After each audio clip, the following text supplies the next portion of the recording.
Hi, everybody. Welcome to tonight's Hello. episode of Infinite Horizon.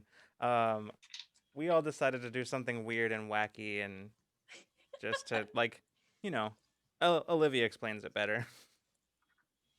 Yeah, we just had to be silly. I wanted to be silly today. Um and then they all decided to also be silly. And so we're all here being silly together. Exactly. Um, so, uh, yeah, we're here for our second episode of season 2. So, yeah, it's crazy. I don't know. I'm sorry, I got very distracted. Uh, by nothing at all. Anyway, Side of your brain. mm-hmm, yeah, Very distracting. very true. Before we get started, do we have announcements? First of all, Ramblemancy this Friday, we will have a special guest, Matthew Gravlin, who is currently running a game of Articles of Arcana over on Friends Who Roll Dice. So yeah, that he'll be here talking to us about Articles of Arcana and also just sort of game design in the Indosphere, and yeah, and just sort of general shooting the shit about gaming. It'll be a lot of fun. Someone Um, who has designed games with him before. It's gonna be a good time. Yeah. You guys are gonna have a good time. Yeah. So yeah, Matthew Gravlin, you may know him from such titles as Mall Kids and Woo! the Click playset for Weave. From Weave, So yeah. yeah. So yeah, Matthew will be here talking with us. It'll be a lot of fun. Looking forward to long overdue, honestly. Like Yeah. we've been wanting to talk to that dude on Ramblemancy forever, and yeah. But anyway, so yeah, that'll be fun. Um, that's pretty much it as far as Rule of Lore announcements. And we really don't have anything else happening right now. So it's a far more chill time at Rule of Lore than it was during our off season. So so yeah. Geek Out says everyone looks so fabulous. All right. Well, and unless there's anything that I am very much forgetting, oh my god, Oh. there it is. That's what you're forgetting. That's what I forgot. That's right. It's time to be My distracted. gosh. Delph32, thank you so much for gifting all those subs. Um, what a way to start. Well, here we go. We're gonna get started, and we're gonna like quietly freak out during the intro. So Yeah. here we go. We'll get into Oh my tonight's episode of gosh. Infinite Horizon.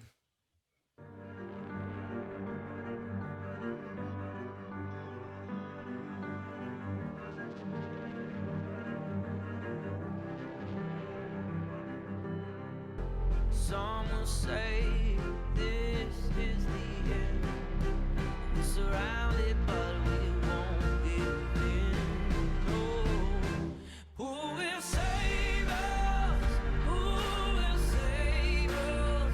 Sometimes you gotta let it go. Leave it up to the hero. Who will save us? Who will save us? When the truth's in the shadows. All hail to the heroes. They're gonna save us. Yeah, save us. Yeah, save us today.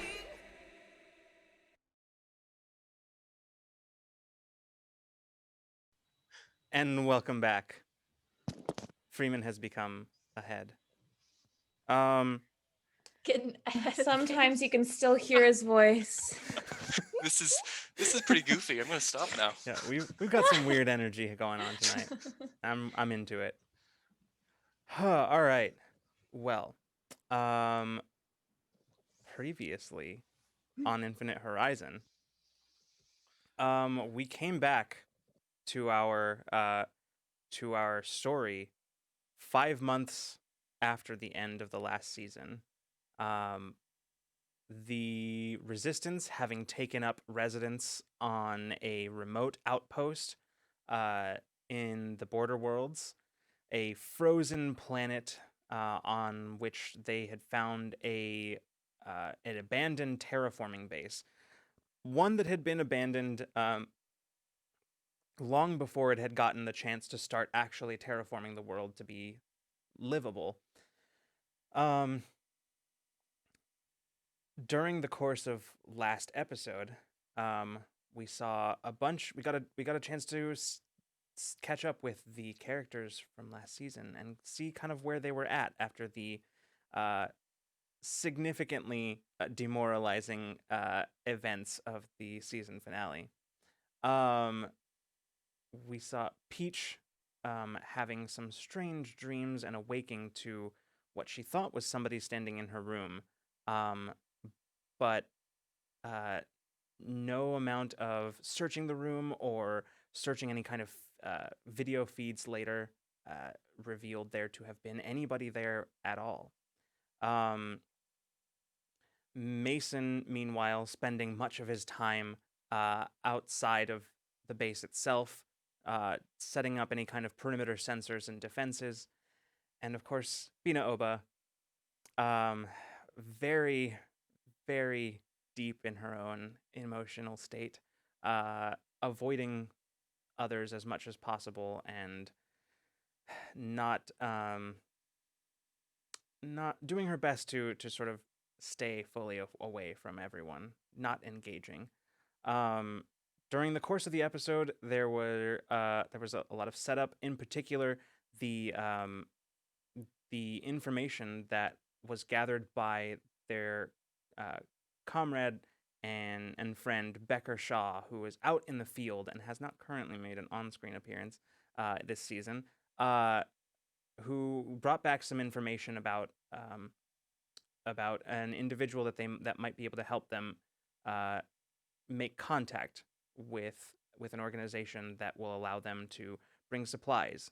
Supplies being their biggest issue, as being a secret resistance base makes it difficult to bring any kind of supplies in without being extremely obvious.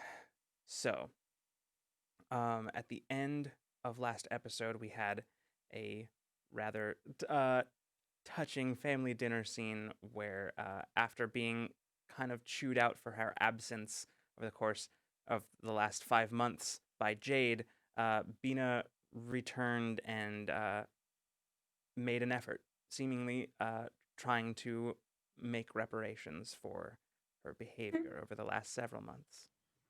Um, Tonight, that brings us to tonight's episode. Tonight, we will begin. Um, it is early morning. Probably like I would say we're a couple of days past the end of last episode. Um, Wire having a few details to still work out before being able to send you off to potentially garner allies, um, such as getting you a new ship that you can use to traverse space in the absence of your own awakener. Um, Okay, and soon. and they gotta know what happened, Olivia. They gotta know. Um, but and also working on in addition to getting you transportation, also finding where your contact or this potential contact even is at the moment. Um, you have a name. Her name is Riot, and she is a troublemaker, ne'er do well, a rap sheet that is probably too long to really bother reading. Um, as someone who Becker has purchased her gambling debts as a means of leverage, but the problem still remains: you still got to find her and know where she is before you can try to use that leverage. Um, so in the meantime, life goes on at the base, at the resistance base. Everybody is trying to adjust to um, their new normal. Um, there are 11 separate cells of resistance cells that Wire had been in contact with um, over her, I think, about 5 or so years of actively working against the corpse. Right now, almost all of those. Sorry, I just heard. Sorry, I just making sure that my lights aren't about to set this whole place on fire. Um, Always a good thing. it's always great, but yeah. Yeah. Most of those 11 cells have reconvened here at this base. Some of them have remained mobile. Their base of operations being ships of their own. Um, with all those people who have been gotten used to working secretively on their own, tensions have they haven't been at a boiling point, but they've been sort of simmering below the surface. They bubble up every once in a while. It's an adjustment period for everybody.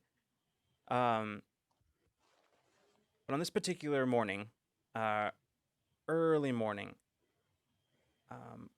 we we start with Mason as you slowly wake in your room on the base.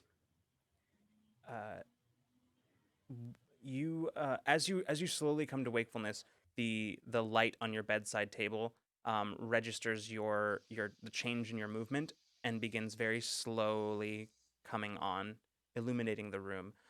What is Mason's room like? Oh, that's right. I did not get to. Yeah, we didn't get there last time. We didn't get a tour of the Mason room. You enter, and directly as you walk in on the other side of the room, there is a desk that there was once a couch there. He swapped out the couch for a working desk and a chair, whatever chair they have on the site, and some files, some boxes behind in the corner with some other papers, and then to the right, there's like a little cot style bed with a trunk underneath, and a little stand where the light is, and maybe an alarm clock of some kind. Yeah. Pretty barren besides that. Oh, and there's probably some kind of hook to attach the door, or maybe even a coat stand where his hat and coat are donned. Yeah, as you start coming to consciousness in your room, the light kind of slowly illuminating it. You sit up, you kind of look around the room. You can see the cup of cold coffee that is still on the desk from last night that you sort of forgot about, and there's a spread of papers on the desk, um, and you sort of start to realize as you're looking at it, your mind is starting to wake up a little bit.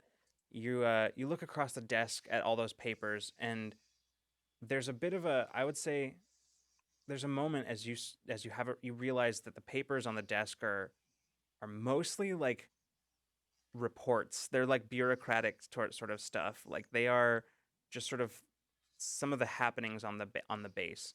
Um, just stuff that Mason's been keeping track of, and it occurs to you in this moment that there was a time when those papers on your desk would have been case files.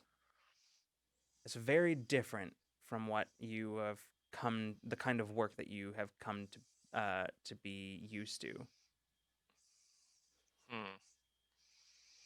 Okay, I would like to get up, Okay. stretch, walk towards my table. All right.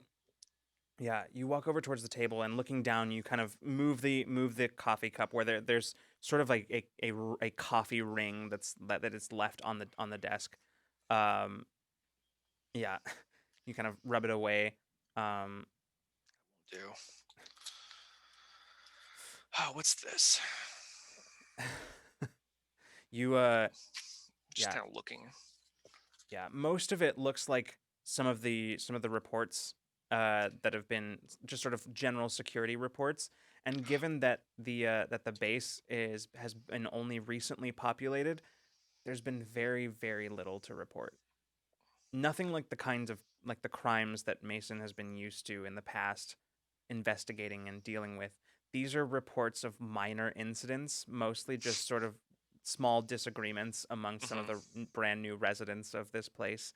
Um, the kind of stuff that you probably like. It's the kind of stuff like a dispute over rations, over like whose rations were supposed to go to who, and they're very just petty stuff. Ugh. But it's very detailed because they were all filed and sent to you by Patch. They are extremely detailed. Patch, who has been sort of one of the heads of security on the base. Very thorough. I kind of check the time. Yeah, it's just it is probably about, well, it's probably like just before 6 a.m. at this point. Do I have any missed messages? Yeah, as you go over to the wall console, you sort of start going through the any messages you might have. A lot of it is just additional, like yesterday's reports, security reports sent over by Patch at promptly 5 a.m. And nothing else. As you're looking through these, however, you hear a beeping from your from the wall comm unit. As you have an incoming call to your wall comm. Oh. I pick it up. Okay. As you activate it, the holographic screen comes up, and you see you see you see Wire's face as she's looking in. She says, "Good, you're awake." Yeah. She says, listen, I know that we said we were gonna wait for a while, but if you and the rest of the crew are gonna be heading off soon, I don't think we can wait any longer on starting the training regiments for the rescuees. Yeah. I thought I had a thought about that earlier or last night. She nods and says, I meant to bring it up before, but I think I've had a. She kind of glances over towards off screen where you can't see. She says, "A lot of stuff on my plate." She says, Yeah. Zaya has volunteered to tag team this one with you, so if you are still up for having a co trainer, whatever, Zaya is on board. Perfect. All right. I'll get on it. She nods and says, "Oh, and there's one other thing. One of the perimeter sensors went dark. Not one of the ones you put up this week. One of the ones from a couple weeks ago." Ah, damn it. She says, All right. "Could be nothing. Could just be weather, but worth checking out." On it. She As nods. soon as possible. She nods, and the screen goes dark. Another day in the office. I look at my cold coffee and I go to get more. Oh. Cup of coffee. Okay, sounds good. Yeah. I grab my coat, my hat, kind of scruffle my now. I have a beard now. I forgot to mention that Mason's gotten a 5-month kind of messy beard. Yeah. And heads out. All right. So yeah, you make your way through the corridors. Mostly, everybody's anybody who's awake at this time is currently on assignment, probably just finishing up night crew. And as you make your way through the corridors, you walk over towards one of the lifts, and as the doors just sort of open, one of the small maintenance drones just sort of like flies out of the lift, nearly catching you like full in the face, just barely, like you manage to just sort of out of the way as it goes whizzing by. and Jade comes running after her. He's like, "Oh, sorry. It's not fully calibrated. Wasn't done yet." And he kind of reaches up, and where you see the drone is just sort of like circling in place. He reaches up and grabs it. He's like, "Come here, you!" And he pulls it down, and says, "Deactivate." And you see as it sort of like pulls his hands, like, "No, deactivate!" And then it just See, you're working on it. Yeah, I mean, he was working fine yesterday, and then I did a quick software update, and didn't really go well. I'm a mechanical guy. The software stuff is not really my bag. Well, I've learned a few things. Maybe it's the hardware isn't capable of running the software. It's possible. I mean, you should have seen this little guy when I first found him. He was just sort of damaged and using one of his mechanical arms, one of his maintenance arms, to like pull himself along the floor. It was, yeah, this place has seen its better days. Well, in fairness, I mean, I think we've done a lot to. Sorry, just sort of rambling. It's Oh, no worries. I'm just grabbing some coffee. Have you seen Zaya? not this morning, but I've also not really. This is the first time I'm out of my room today, so. Oh. Yeah. He shakes his head and says, if I had to guess, I mean, she usually around this time she's in the gym with Peach." Perfect. The elevator that I would be stepping into, would it be taking me roughly in that direction from where I am? It can. Cool. Yeah.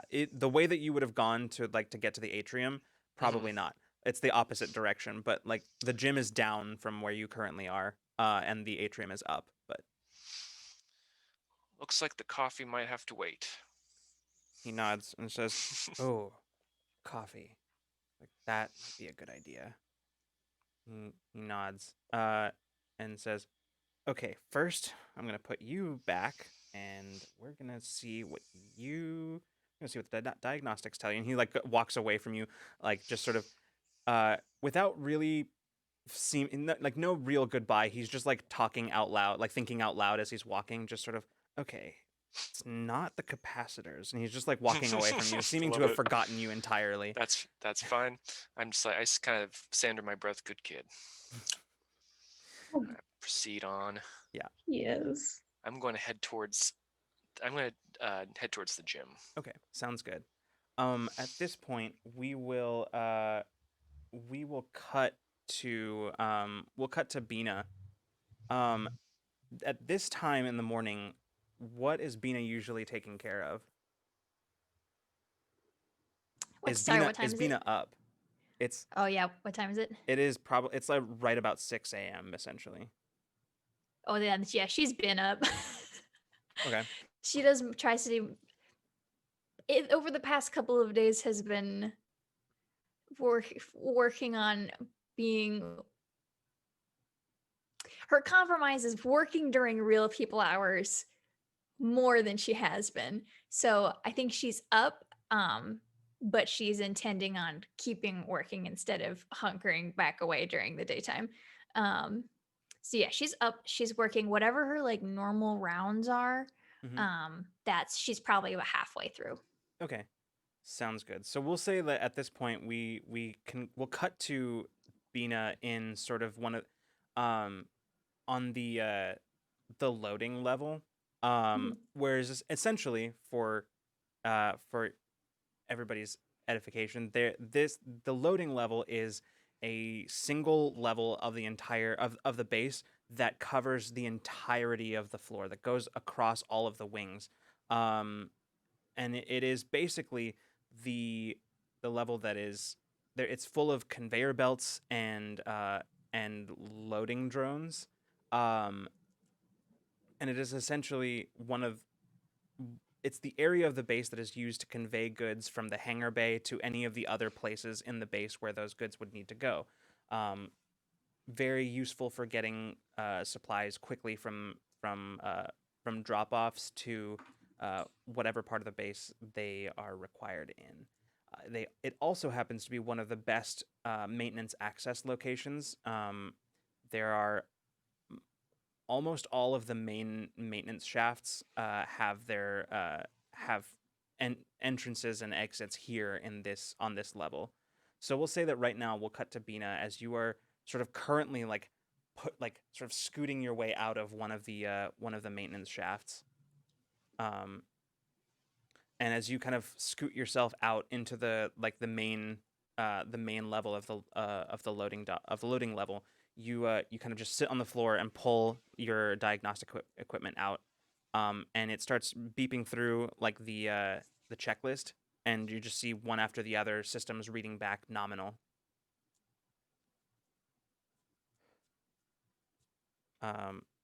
All of them? Yeah, Nothing everything. fun to work with this morning? Nothing fun to work with this morning. Everything looks like it's working the way it should. Which side of the which wing am I underneath? I'd say at this point you're probably underneath I'd say you're underneath the north wing right now. Okay. So you're just you're probably just a couple levels down from the generator room and main power. Cool. Well, I think if everything she's done has been like, you're good to go, she's like, well, okay. Then she moves to, I think her plan then after she does work stuff is to go check up on hydroponics, because that's kind of been her like frustrating project that isn't actual work, but she's been it's not like on her normal docket, but like Right. it's something that she's assigned to herself, but she like has to do main work first. So I think if everything is coming up like good to go, if she doesn't have anything to do, if it's a smooth morning, then she'll probably head to hydroponics. Yeah. You seal up the maintenance hatch behind you and turn around to look for the rest of the maintenance team, the maintenance shift. And you glance over and you can see almost at the exact same moment, just like a couple minutes behind you, climbing out of one of the maintenance shafts on the opposite side, you can see Tan Brewer, who is sort of one of the major engineering officers. He is currently the head of like, he's the one in charge of like this time shift, this shift. But most notably also one of the original colonists from EOS. Oh.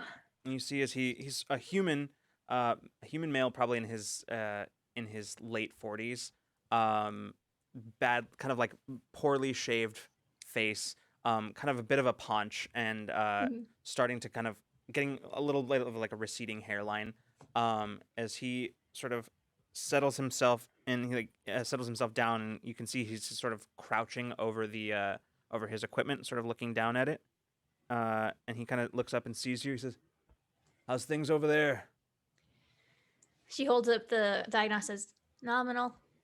He nods. He says, "Everything looks fine over here too." He says, if things keep going like this, they're not gonna need us. That'll never be the case. Yeah. And she says, wishful thinking. He picks up his equipment. He says, "You finished up?" Yeah, I'm heading to hydroponics. He nods. Says, "Sounds good." He says, "Oh, I don't even know what time it is, but I'm getting hungry." He says, "I think I'm gonna head over to the atrium." He says, "Want me to take that equipment for you?" Sure. If it's not anything that isn't my personal equipment, Right, I will pass on to him. Yeah, he takes it. He says, "All right." He says, "Well, time to see what they've got in store for us today." He Big says, day, I'm sure. He says, "Yeah. All right. You have a good rest of your day." And he grabs the your equipment and his, and sort of hefts one of it over his shoulder. He just keeps going, walking kind of back towards the lifts to the center wing. I think Bina still gets like, she's making such an effort right now, but like I think her reaction being like around people every time is still like a flinch, like I have to feel your emotions and have a conversation with you. Yeah. And I'm here and I'm doing it, but it's like, ow. She's flexing muscles she's been actively trying not to use in a while, and so she's like, ugh. Ugh, Yeah. ouch. So, we'll cut to you in hydroponics as you the door opens and you step inside. Not many people in here at the moment. Sedona hasn't arrived yet. Usually she doesn't come until later in the morning. Um, but just kind of one or two people in here. And as you step inside, you glance around. You actually see a familiar form. One of the few people that you have actually seen regularly since being here. A Lumnian man with a kind of featuring the sort of slate colored skin of common to Lumnians, um, sort of uh, standing at about uh, 7.5, 7-ish feet tall. Um, just sort of a mohawk, unusual for Lumnians as they are rarely capable of growing hair, um, but wearing just sort of like a lab coat and sort of standing over one of the nutrient baths in the in hydroponics, just sort of standing over it, holding a data pad, sort of checking things off.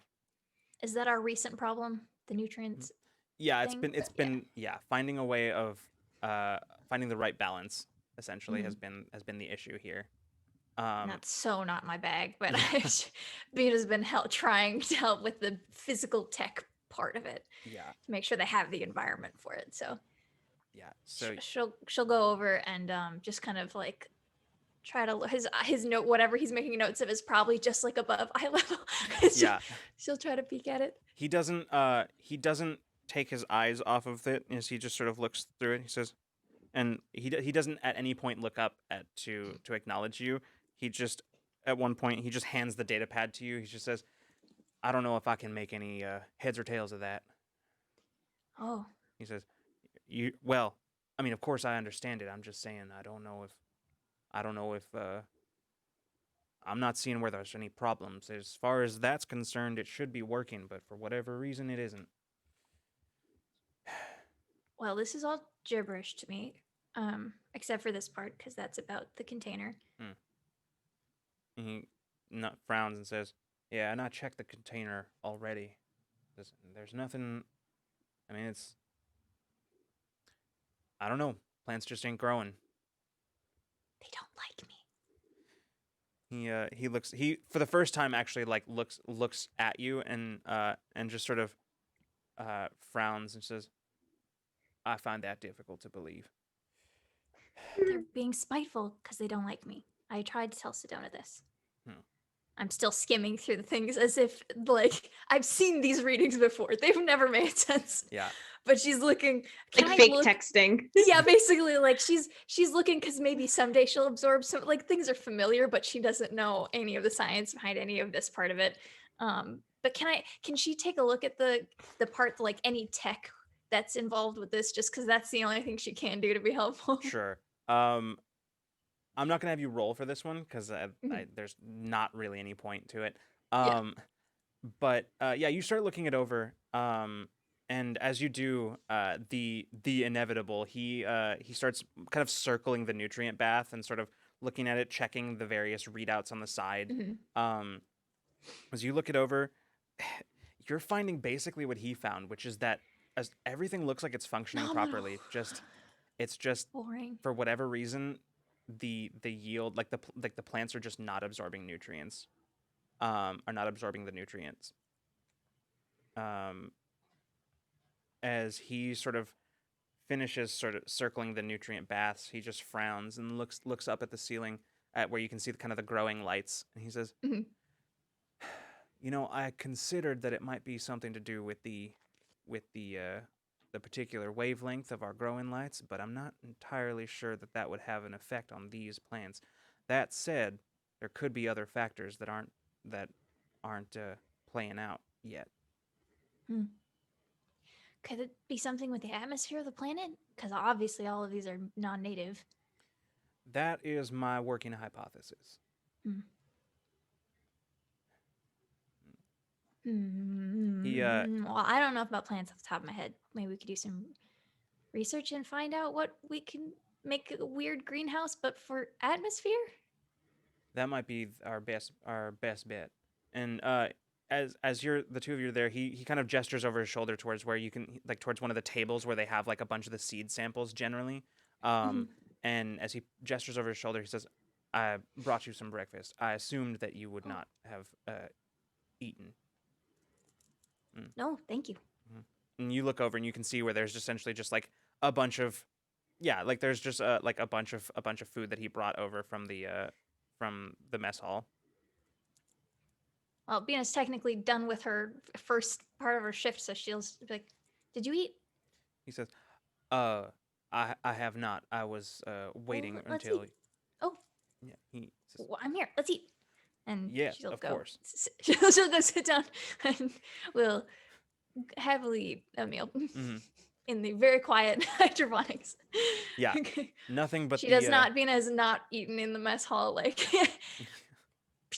there are too many people. If she does, it's like off, way off hours. But yeah, she eats in weird places, I think, all the time. So she's like, yes, food time. Yeah, it's not uncommon to see Bina and just sort of tucked away in a random corner somewhere, just sort of like eating food while also working on stuff. The drawing that that Lemon twisted Yeah. of Bina hanging upside down from some rafters. I'm sure that's common. Eating her sandwich. And as the two of you sort of sit and have your meal, we'll cut over to the gym, Mason, as you enter the gym, sort of this big open space on kind of the first floor of the gym space is sort of there's lifting equipment and all that sort of stuff. And there's a few people in there right now, just a handful of them. A couple of them nod over to you as you walk in. But there are also a bunch of rooms upstairs that some of them have windows that look over into the gym itself, but some of them don't. And these are sort of some of the more like sort of studio spaces in the gym, mostly intended for they were originally intended to be sort of modular workout spaces where you could essentially recreate you could recreate various environments for and climates for working out and stuff like that. Neat. But that Cool. stuff the climate control stuff never got installed, so they're kind of just Aw. empty spaces at this point.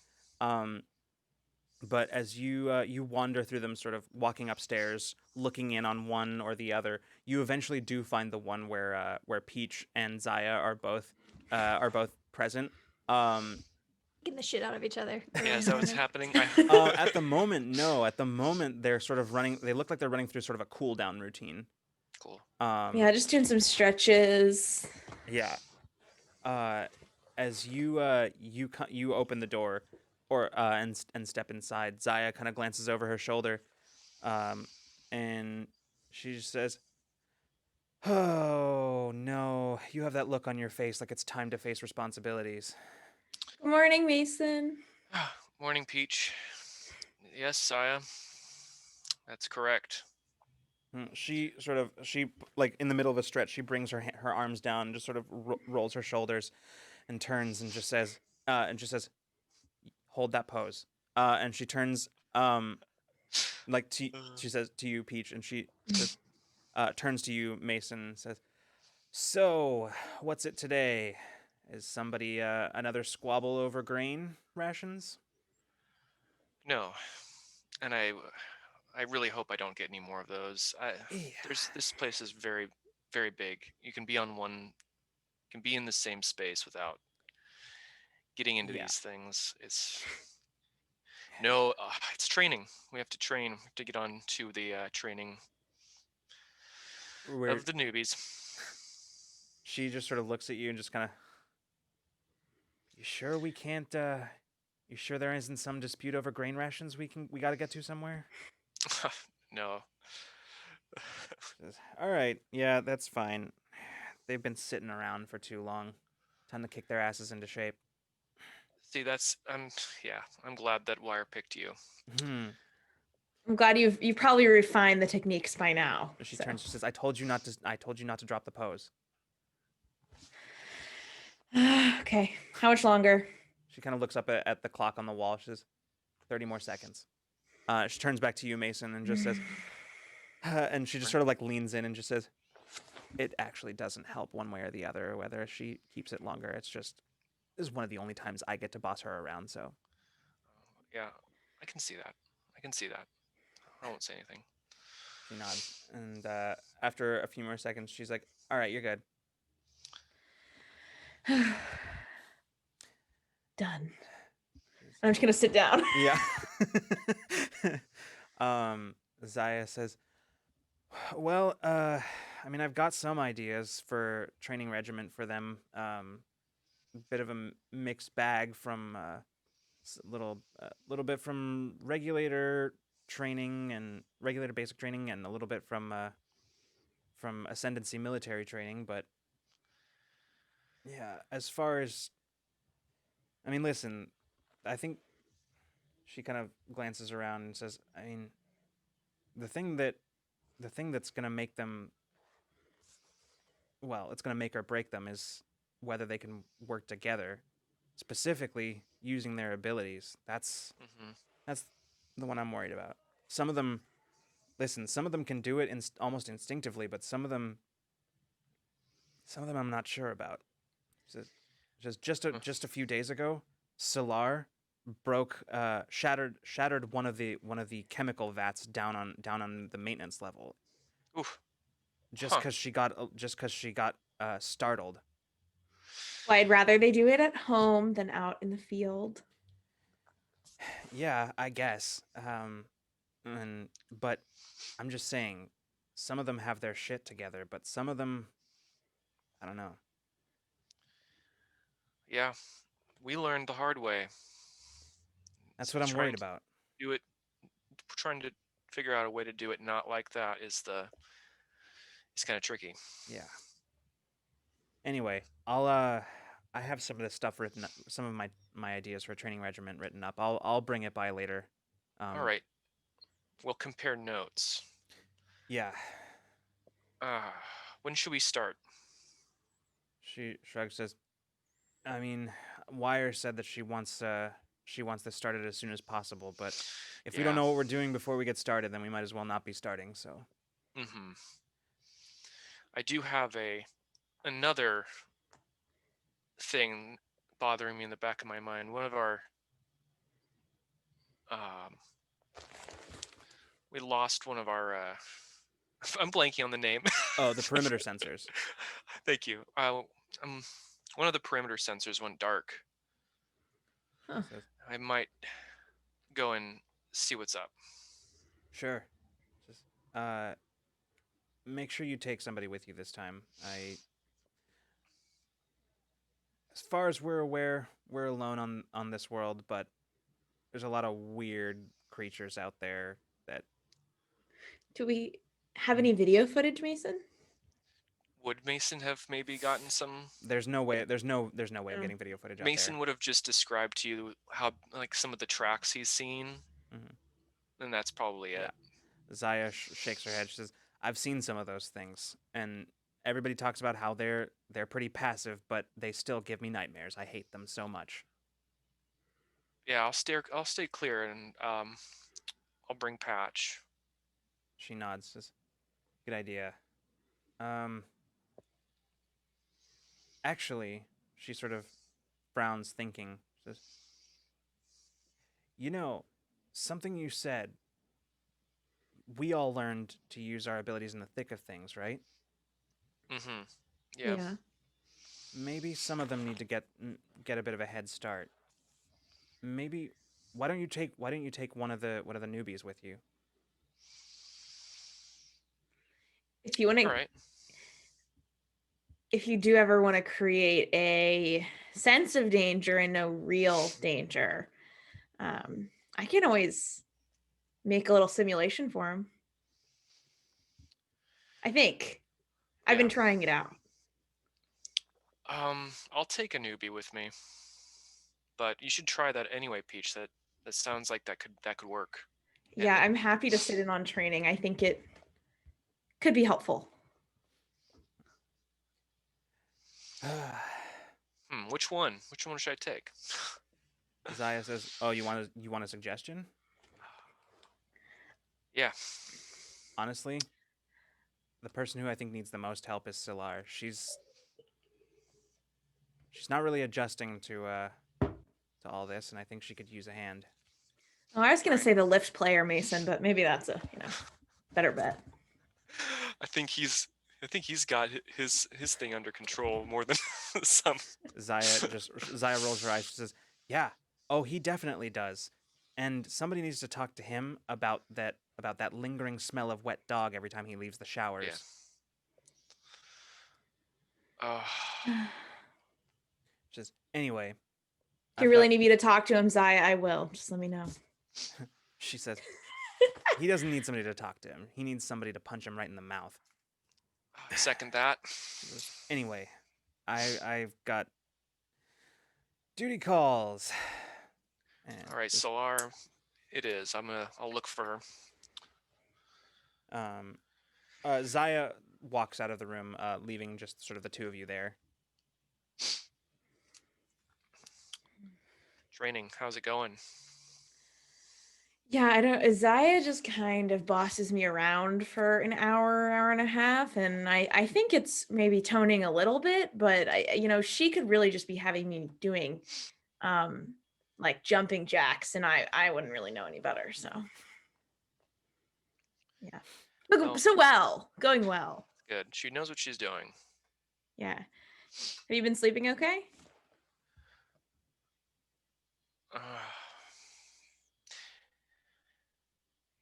Yeah, well, well enough, I suppose. I have my dreams. I have my sleepless nights, but it's a lot going on. Okay. And when I don't sleep, I get work done, so I don't even know why I need sleep. Restores the mind.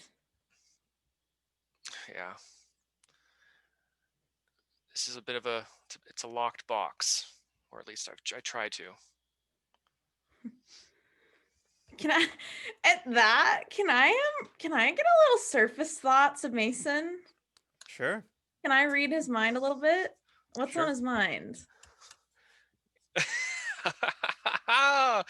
Okay. Should I can roll for it if you need me to, but I don't think it's a No, I want this. I was just wondering if I could actually defend myself against this, but this is more fun. It's up to you. Whatever you want to do. I kind of do want to defend, actually. Okay, I need my book then. I'm trained in intelligence. That's really funny. This is our first tasks. PvP roll Yeah. in the whole game. What are dice? I don't know what dice are. Where are they? So what are they? the way that I know that I literally just read the rules for player versus player rolls. I believe it's a roll off, and instead of a target difficulty, you just take everything that you have as far as like that would apply here, and then you just add it, I believe, as an additional like +1 to the roll, and then basically highest gets it is pretty much how it works. Well, Peach might break in. What? Peach might be able to break in then for sure. Okay. We'll see. I'm trying to find the ability because I'm trying to see like what exactly it says. This is fun. I think I have it here. Give me one sec. Sure. I just need to zoom in on this document. Mm-hmm. Okay. So I'm not finding it in my index. mind reading. Speaker ability 4 intellect. You can read surface thoughts of a creature within short range if it does, even if it doesn't want you to. Up to 1 minute, if you are more than a short range away, the connection is broken. It's an action. So there's nothing about defending. I believe it's just the standard way that if you're doing something that someone doesn't want you to do, you roll against their difficulty. But I don't know how that affects PvP. Right. But that's what the ability It lists. shouldn't affect PvP at all. It should just be the same thing. Olivia just wanted to know the description. Okay. Yeah. Thank you. So anything that we'll factor in anything that you guys have got, so that might help you here. Any, for example, Freeman, any training in intellect defense or just trained in it Trained. And Okay, well that's yeah, good. That's that's gonna give I you a +1. Yep. And after that, I don't really have much in the mental intellect Sure. pool that has skill related. Mm-hmm. I don't know if I have anything else. Okay. Piercing disguise, not really. Perception, can I perceive that she's trying to do some Jedi stuff?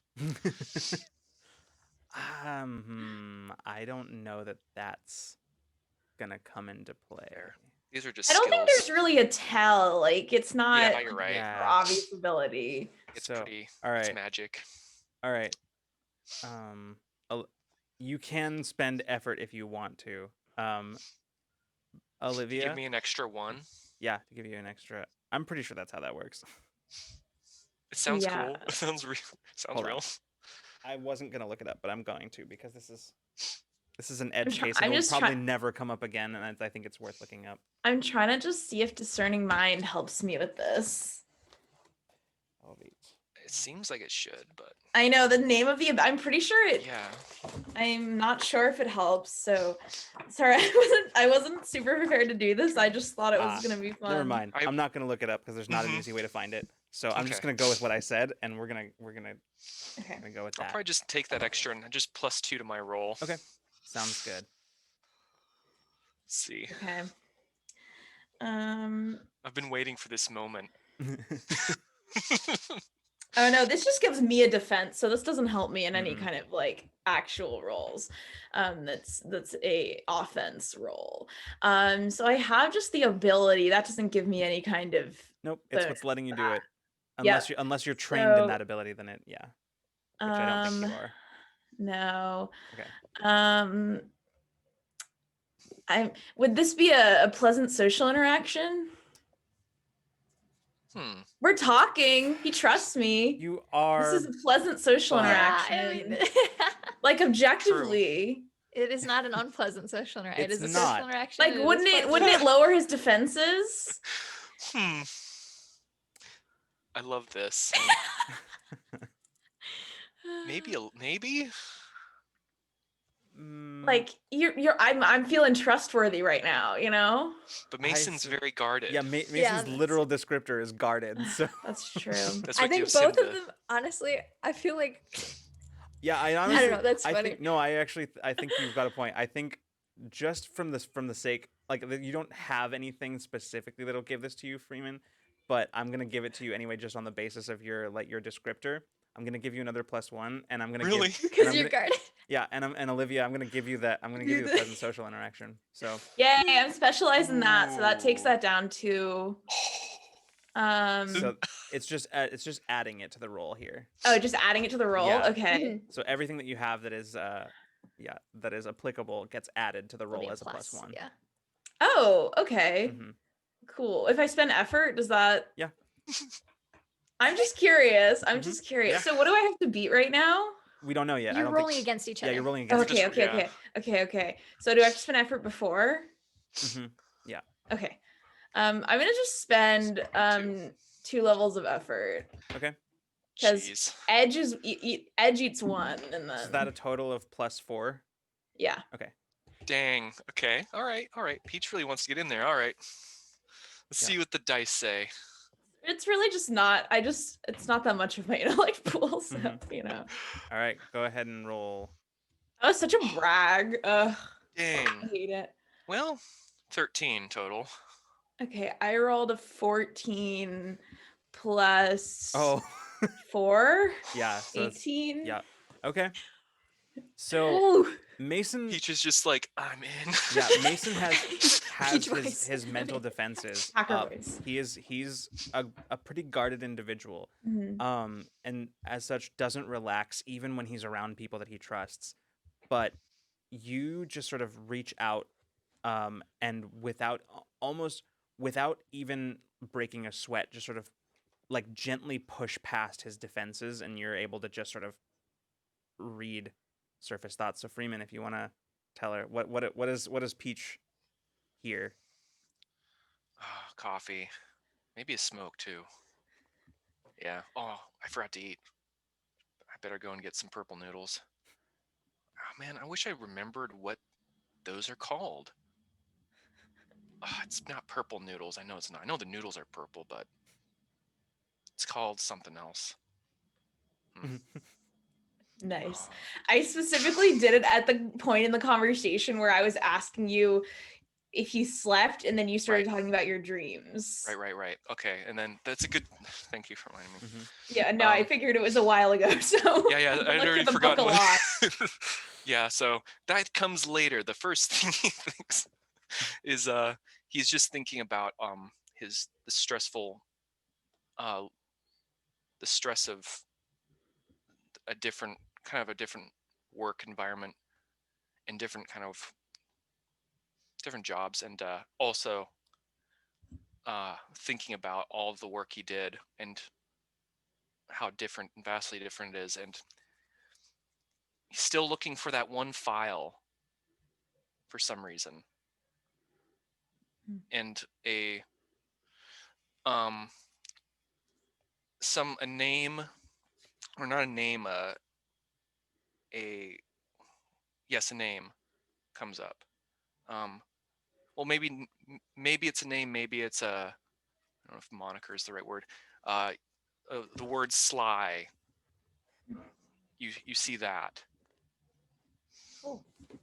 and yeah, that. I'm still kind of sitting on like the floor at this point. Kind of looking up, like stretching back. Casual sneaking into my brain. Yeah. Does Mason have any idea what just happened? Nope, I don't think so. Cool, I like that. I prefer that. Yeah. Do you think you're ready for the training? Yeah. Yeah. I just need to hey, do you know what those purple noodles are called? And at that point, we'll go ahead and cut over to. I like to think that we spend 20 minutes trying to remember the names of the noodles. Yeah, we'll cut to Bina back in Eating the purple noodles is in the smash cut.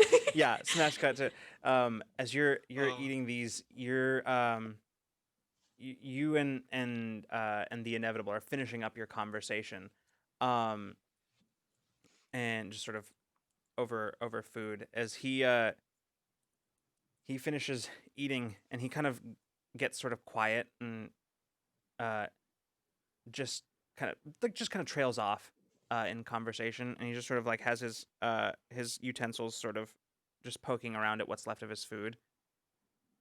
Sort of.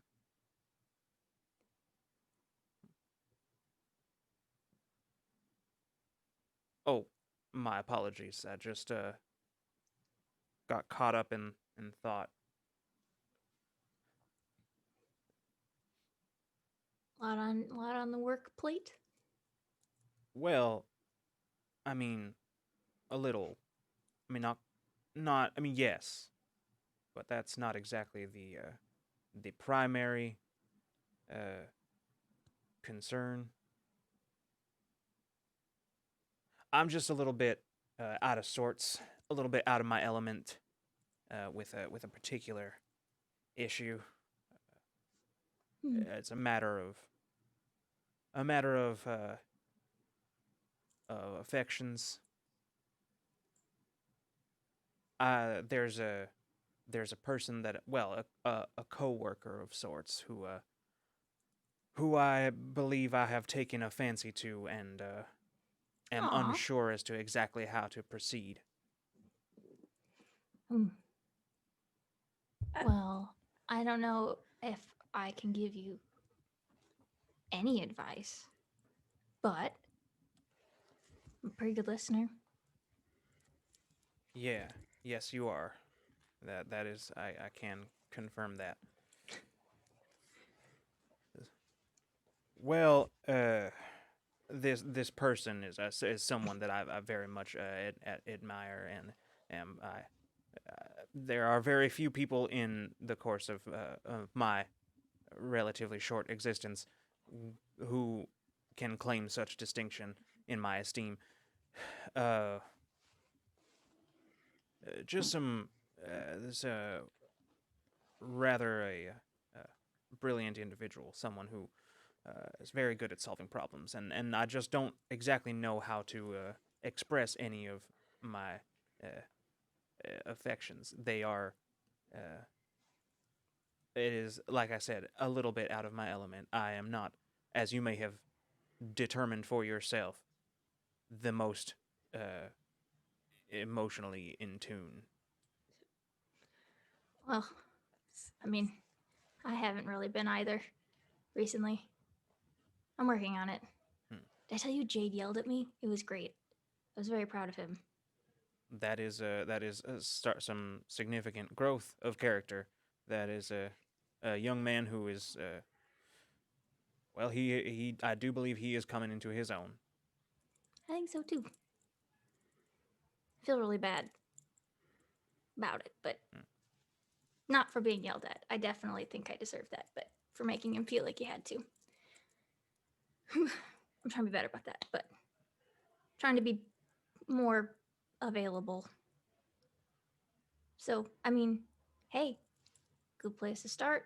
I don't know if I have good advice, but like I said, they sound pretty cool though.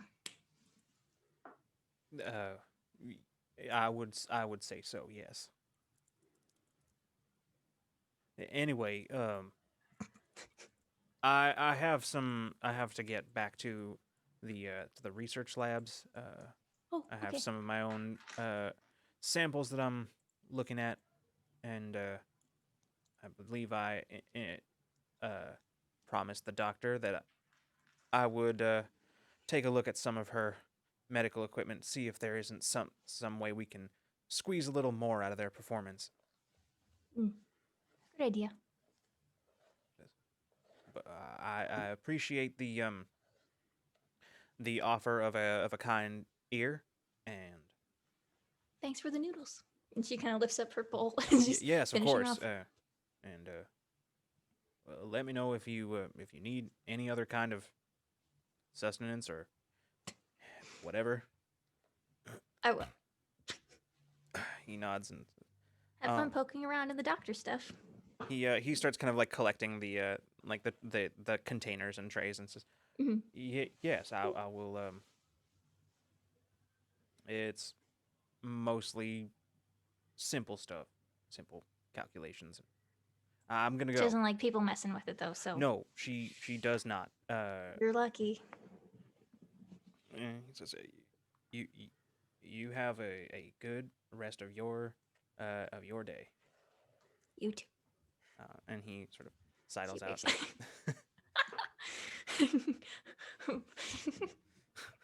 No, like no capture of any awkwardness in that situation at all. Bina's like, yes, that was a conversation. Bina's going to spend some time.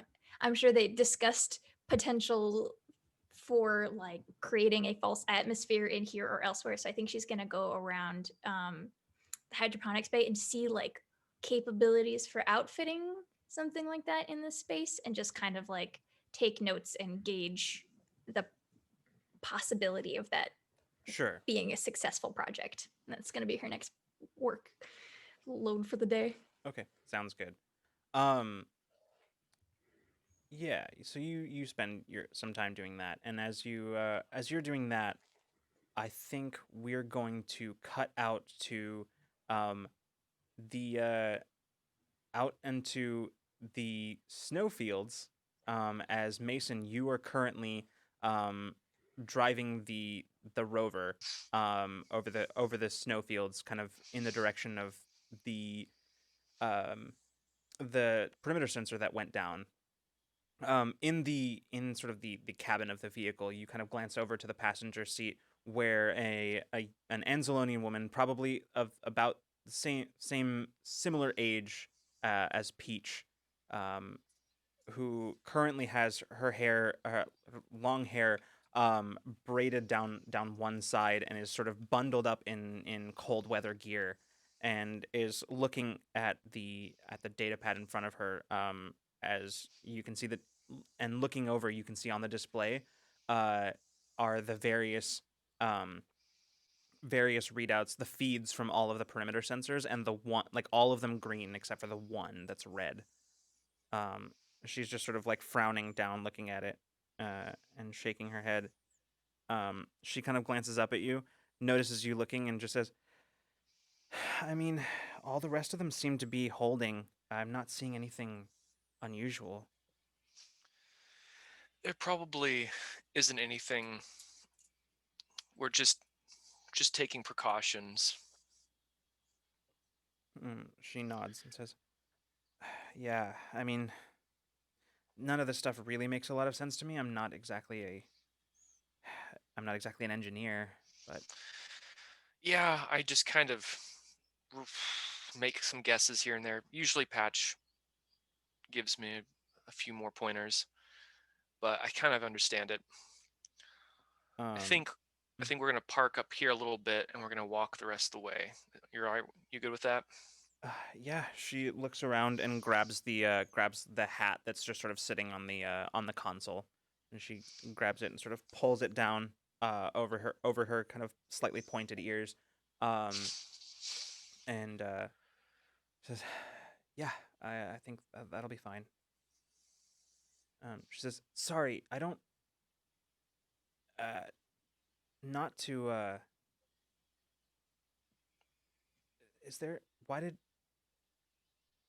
there had to be somebody else that you could have brought. I mean, not don't get me wrong. I'm not I'm fine with working on this with you, but I mean, I'm not an engineer and I'm not part of the security team, so I mean, I am I barely feel like I am helpful as it is around the base right now. I mean, I was an artist. There's not really much. I was a glass blower. There's not much use for that here. Oh, well, maybe not yet. I figured I can't go out here alone anyway. And, well, we all need to be doing a little bit of everything, I guess. And I guess I want to try and help. I've heard that you're not getting along with your abilities. At that mention, her face just falls completely. She just sort of looks out the window, just sort of turns completely away from you and looks out the window. She just shakes her head, and turns back. She says, it's just a lot to get used to." Mason kind of just pulls over, kind of pulls out a cigarette. You don't mind if I smoke, do you? She goes, "No." And then Mason looks around. It's probably like the hatches are probably open. It's probably Yeah. open. Oh Yeah. yeah, I forgot about that. And he kind of lights up, and you can have coffee if you like. And she kind of glances at the thermos and says, I think I'm good for today." More for me. And he's gonna pour coffee. When we learned our powers, we were in the process of escaping a ship that was going to fly into a planet and explode. Oh. So you're probably not going to have the same experience, but you'll get the hang of it. I wouldn't be down on yourself about it. It's just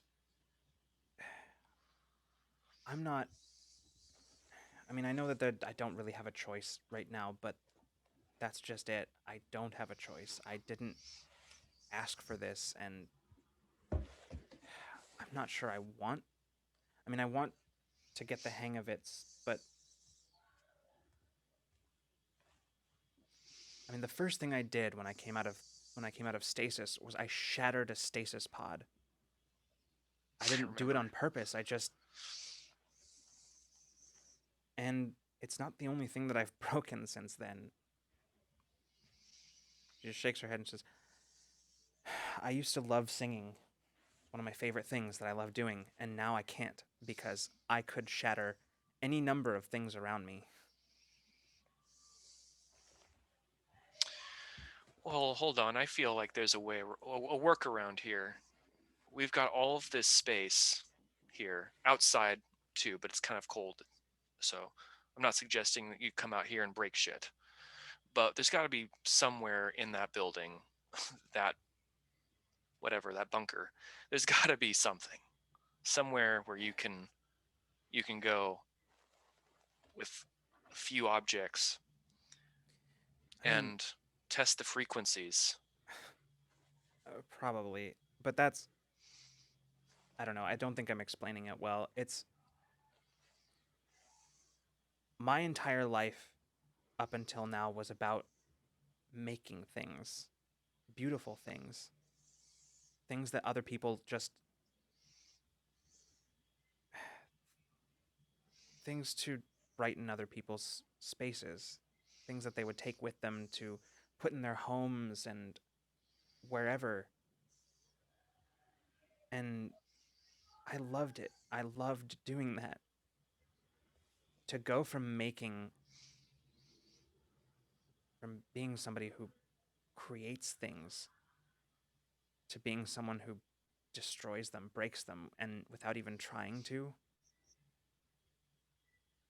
I don't know. It's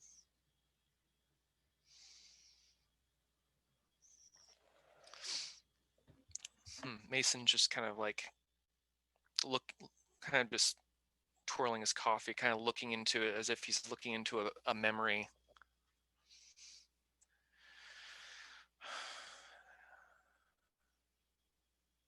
Yeah. It's a rough adjustment period. But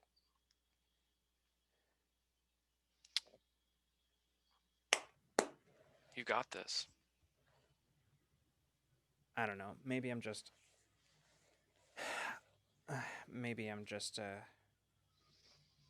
overthinking it. I don't know. I'll try to get them under control, but I don't know how I feel about having to use this. Oh, well, you don't have to. If what the problem is getting it under control, do that. Make that your focus. Don't worry about what you have to do with it. Don't use it at all if you want. That's not what makes you you. She kind of sits on that for a while, for a few minutes, as the two of you sit.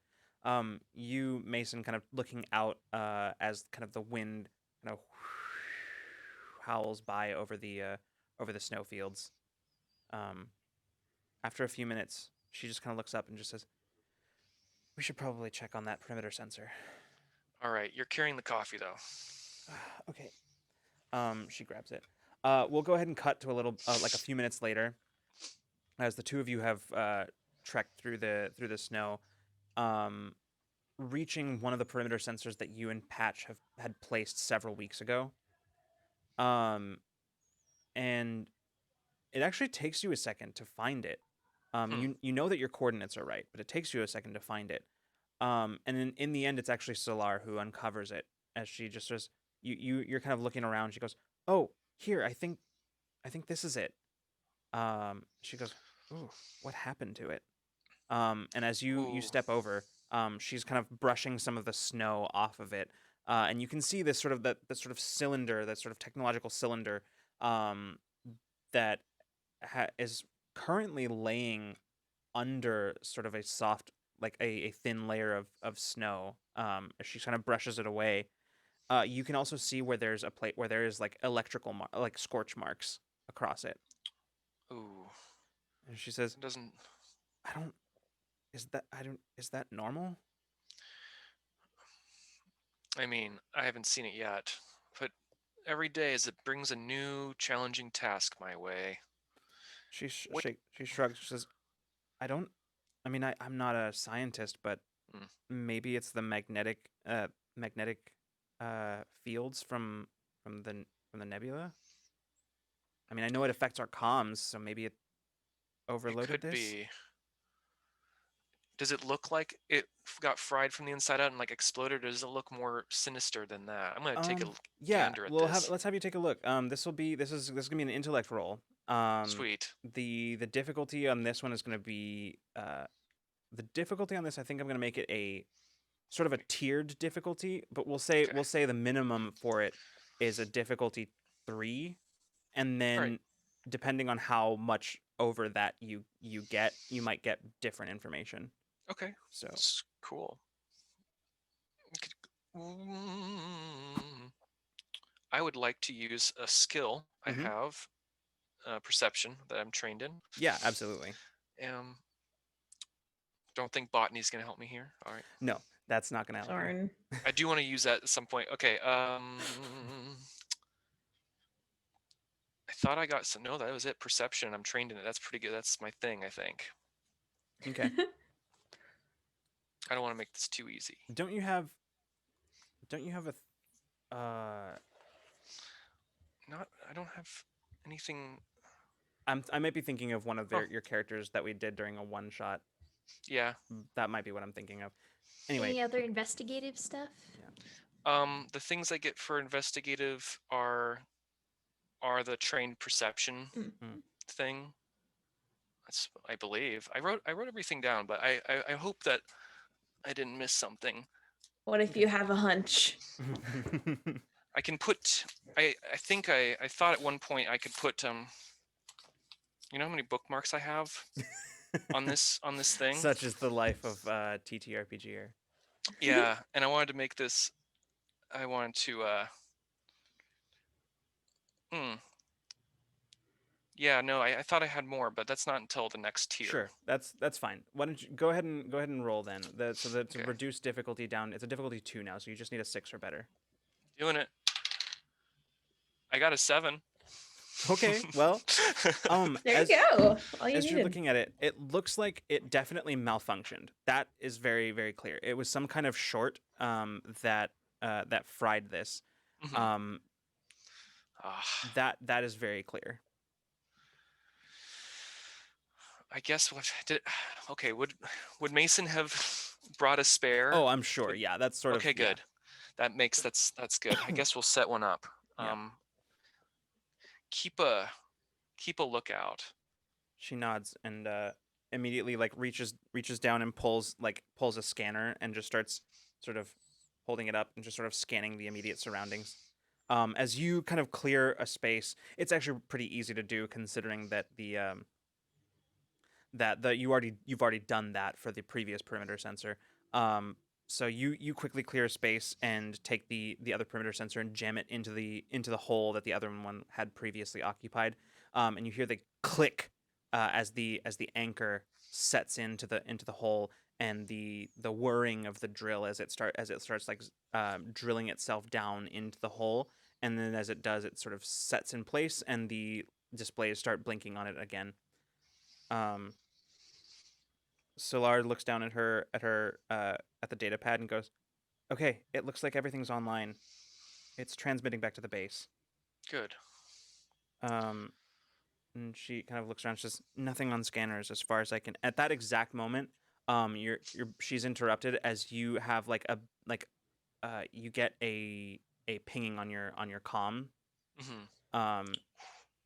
Yeah, as you open it up, you don't get an image, but you hear Wire's somewhat distorted voice.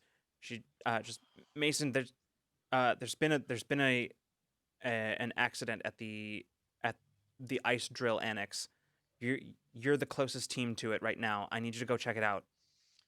On it. All right, we've got more to do. Let's go. Her eyes are wide. Solar's eyes are wide as she looks at you. She says, "Is everyone okay?" We're gonna find out. All right.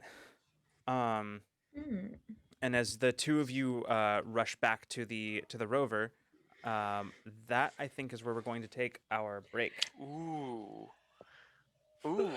So, Yes. Good timing. Man. all right. So we're gonna go on our break. And as we do, we will be back in just a few minutes. BRB. Yeah, probably about 10 minutes or so. So we'll see you in a little bit. And we're another our thing. And we're back. Oh, hey, everybody. everybody. Lucas made us go live so we would stop complimenting him. I didn't see you all there. Nice to see you. Hi, everybody. We are back from break. When we left off, We were complimenting Lucas. Yeah, we were doing that. When we left off, we were right at the beginning of some kind of Crisis. emergency situation that Wire Yeah. informed Mason of. Mason and Solar out on a sort of checking up on equipment malfunction, being the closest to the emergency at the moment at the ice drill annex. You were sent, so that's where we're gonna pick up right now. Actually, before we get to that, we're gonna start. We're gonna cut back to the base, where Peach, you are currently in Gosh. you're currently in ops, as you and Wire are looking over the situation report. Mhm. And there's sort of a frenzy of activity, sort of in the in ops at the moment, as people are sort of rushing back and forth trying to get reports delivered. What you're looking at right now, it looks like there was some kind of shift in the ice shelf that the ice drill mines for the base's water supply. Mhm. And actually, you know what? Let's go ahead and have this be part of the interaction. So like Wire basically is explaining this to you. She's you having just arrived up in ops. She says there was some kind of shift in the ice shelf, and it caused a small avalanche. Luckily, it was far enough away. The origin point was far enough away from the annex that only a little bit of it. By the time it got to the annex, most of it had slowed down. But it's still, as far as I can tell, it looks like it's buried part of it, with some of the crew still inside.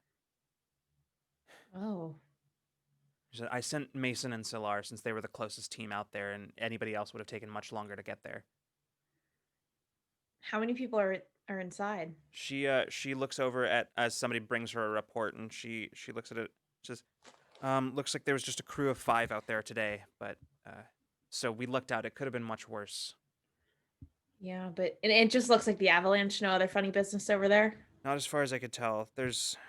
The thing is, this planet is pretty seismically stable, so there's not really much in terms of that. This looks like just, I mean, we'll have to do some scans later and see if there was something that specifically caused this.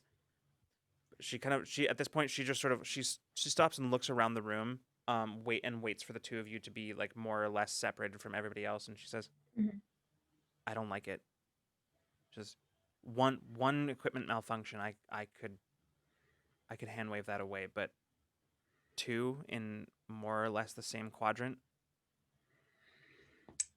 I was thinking the same thing.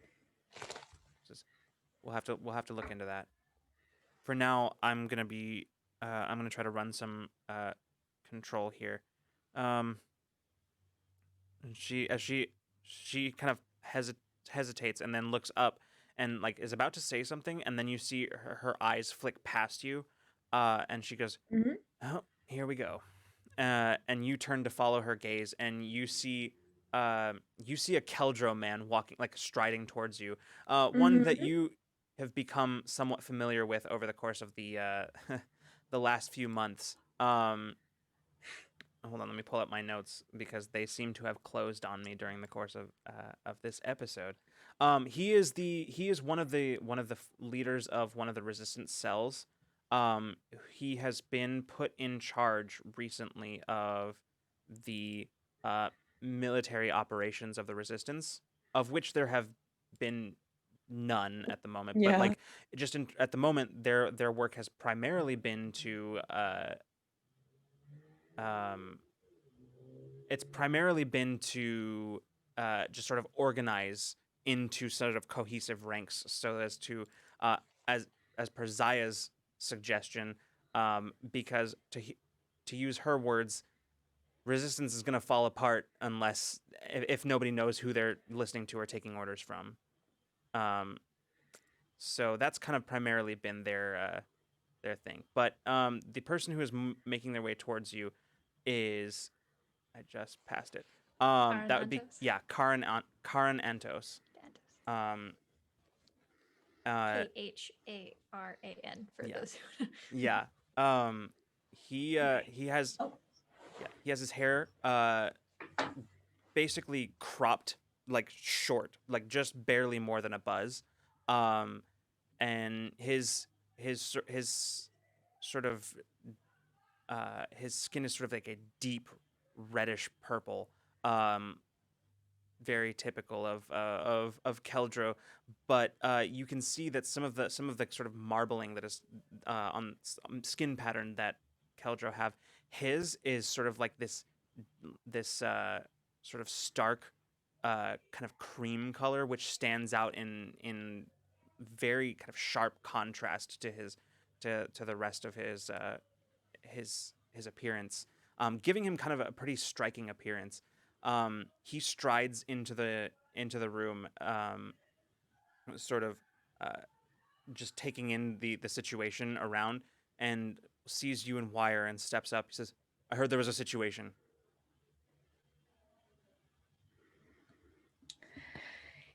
Thank you for joining us. He nods and he says, "What? Uh, why exactly wasn't I informed as to the emergencies?" Well, can you stop an avalanche once it's already happened? He says, "It doesn't matter. We're all still part of this resistance leadership. Isn't that true? So we should all be part of anything that happens."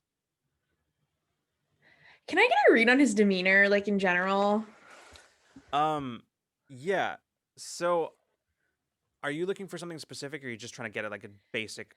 I'm just trying to kind of get an understanding of this guy's like vibe, his, Yeah. like, is he angry? Is Vibe he check. like being genuine? Is he So like, yeah, like I just want to, vibe check. yeah. So Antos has been sort of designated a general of the resistance. And so General Antos he's very much a military man, like very clearly so. He has the bearing, he has the Ooh, experience. I'm he has- probably not a huge fan. I will say of all the other cell leaders, he's the one that you've probably butted heads with the most, as he has a very particular idea of how he believes things should be done as it Mhm. pertains to the resistance.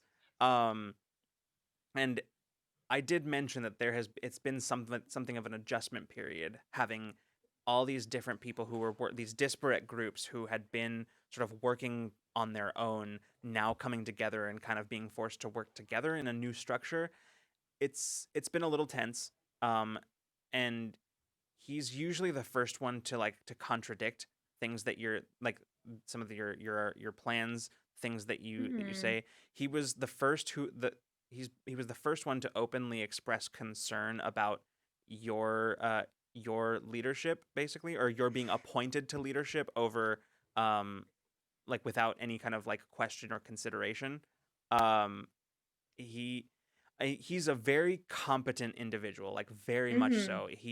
Yeah. He is someone who is fully bound by his duty, but he he also he's also somebody who doesn't take anything lying down. Like, this is somebody who like Mhm. Yeah. questions absolutely everything.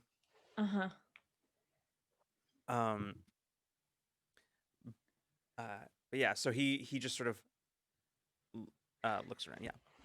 Wire, make sure you inform the general next time there's a pressing emergency. She looks at you and looks at him, just sort of says, "I'll make sure to add that to my list." And she looks down. She says, "In the meantime, General, would you like to join us?"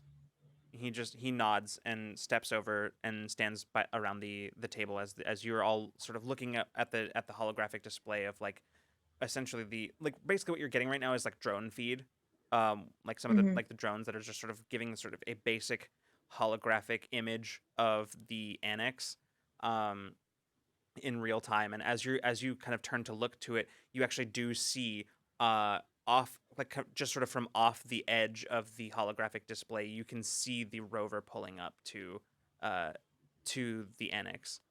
And that's where we'll go ahead and cut to Mason. As you pull up,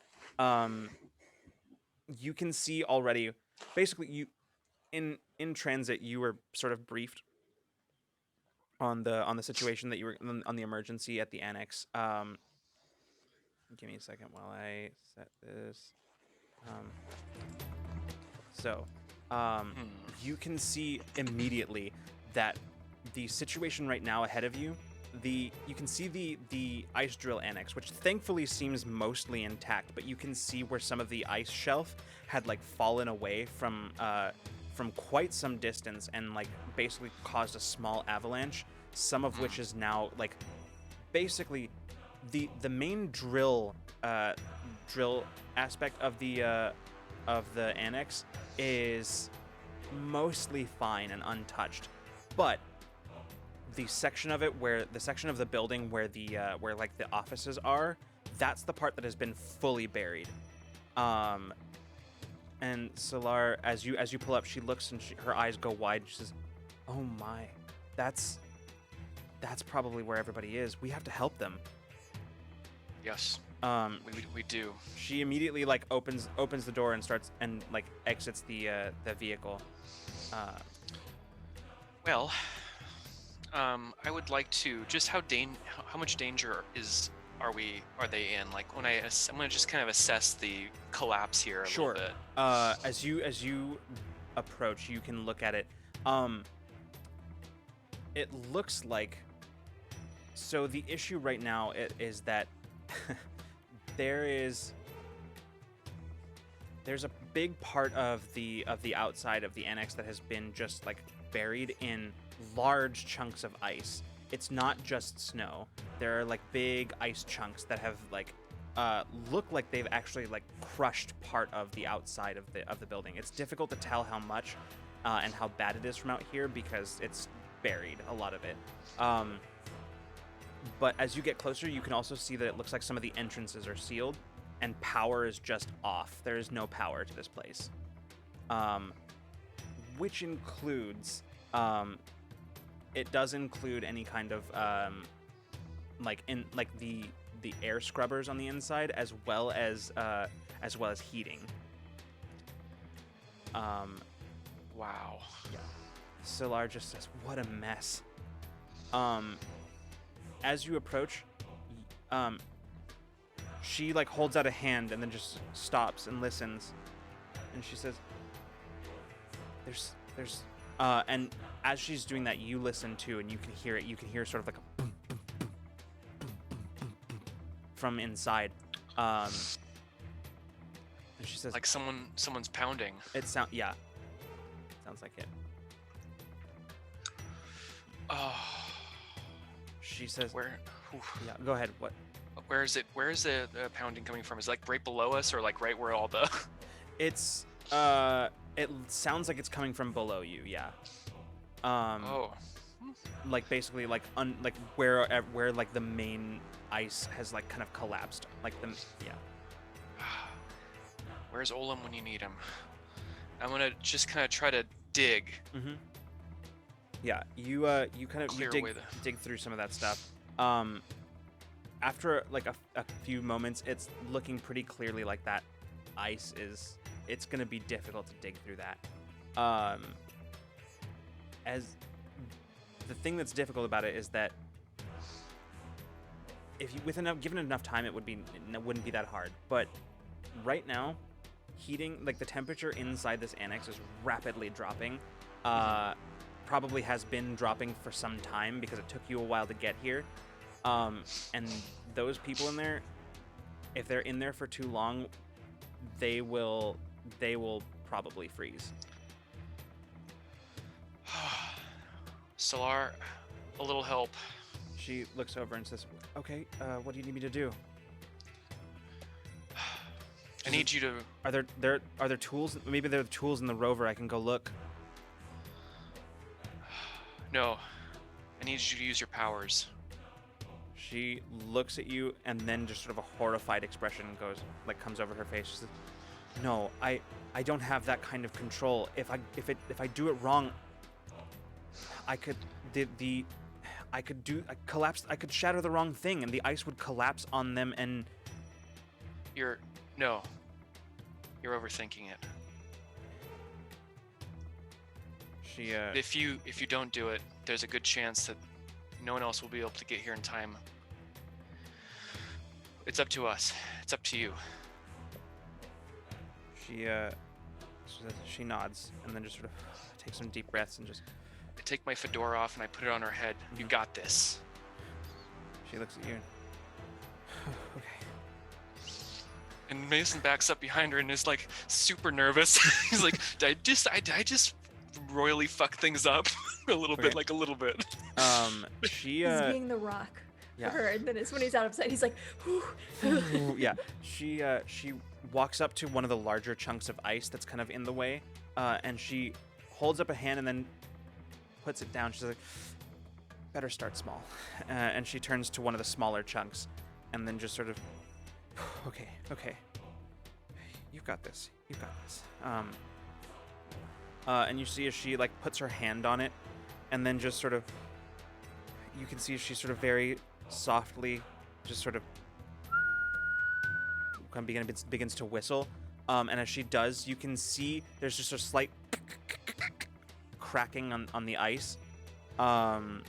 Cool. And it's just it starts cracking a little bit. You can see a chunk that just sort of falls off, and she just sort of jumps and okay. Yeah.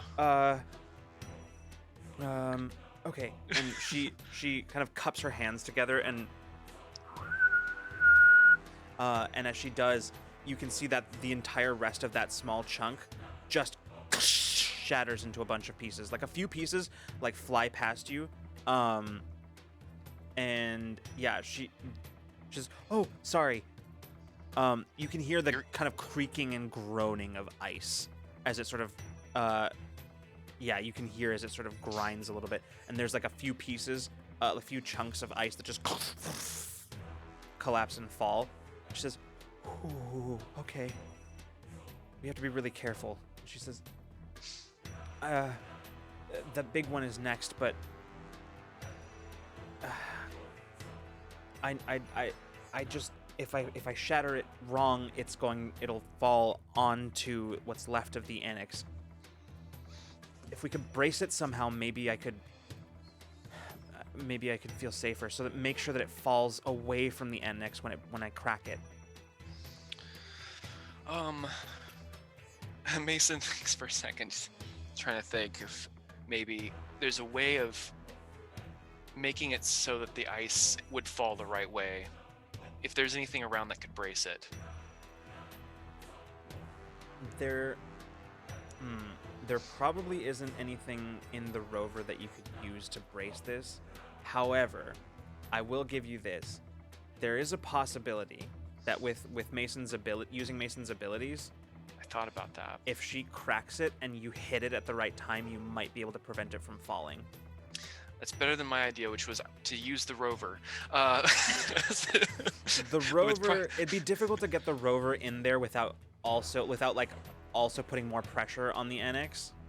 So like it, yeah. All right. So I explained to her that idea about me using at the right time. she says, "Oh, that's going to be a lot of precision from both of us." She looks up, says, okay.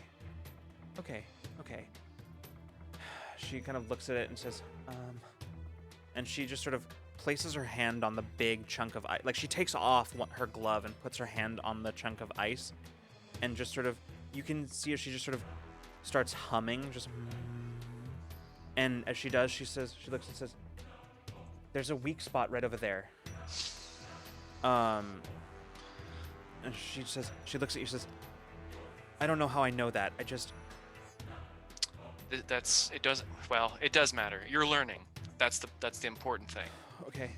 And she sort of walks sort of edgelong along the side of it, and she just holds out her hand. She says, "Okay, are you ready?" Yes. And she, you see as she holds up her hand, and the pitch of her whistle starts going up, and you just see as like there's a and the ice starts cracking as she sort of like almost like she's guiding the sound from her mouth like down almost in as more precisely than you've ever seen her use it before. And you see as the ice starts kind of, you can hear it groaning and creaking. Bits fall off, parts of it like further on. You can see where it's parts of like this giant chunk are just kind of collapsing and falling down, far enough away that but close enough that's still kind of concerning. But she tell you what, I'm gonna offer you a GM intrusion, Freeman. Oh goodness, there's I have to take it. All right. There are no other players immediately involved in this scenario, but you can feel free to decide who you would like to give the additional XP to. Olivia Peach. Okay. So, and go ahead and take one for yourself as well. So in this moment, as she, the pitch of her whistle increases to the point where you can almost not even hear it anymore. And you can just barely hear it. And then just as it reaches that pitch, the ice sheet, there's a section where it just explodes outwards in like ice shrapnel just sort of moving elsewhere, like around. I need you to make a speed defense roll. Not to worry, I'm trained in those. You sure are. The difficulty on this one is going to be 3. Okay. So That's nothing. You got it. Here's the thing, though. Here's where the real intrusion comes in. Oh man. Yeah. The real intrusion is that you can very easily get out of the way of this, but Solar is right in the blast. Yeah. Well, so the thing is, that's up to you. Have to make the decision here. To either get out of the way or help her. Basically. And I'm gonna help her. And if you get out of the way, if you help, if you help her, it'll be a lot more difficult for you to be in the spot that you need to be to prevent this ice sheet from falling on top of the trapped people. I muted myself, but I definitely am screaming. God damn. There's no winning. Well, shucks. Oh no. Oh no. This is gonna suck. But Mason has to save, make sure that he's in position to save the people. Okay. So trolley problem. All right, so go ahead and make a speed defense roll. The difficulty is 3. All right. There's no way I can hold on. There's no way I could do both, is there? Because I'm so fast.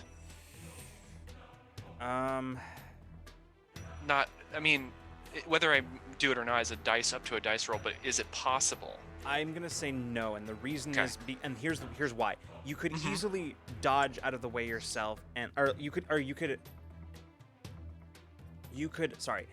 be in position to hit the thing at the right moment and get to her, but at that point, that's when you've essentially used your action.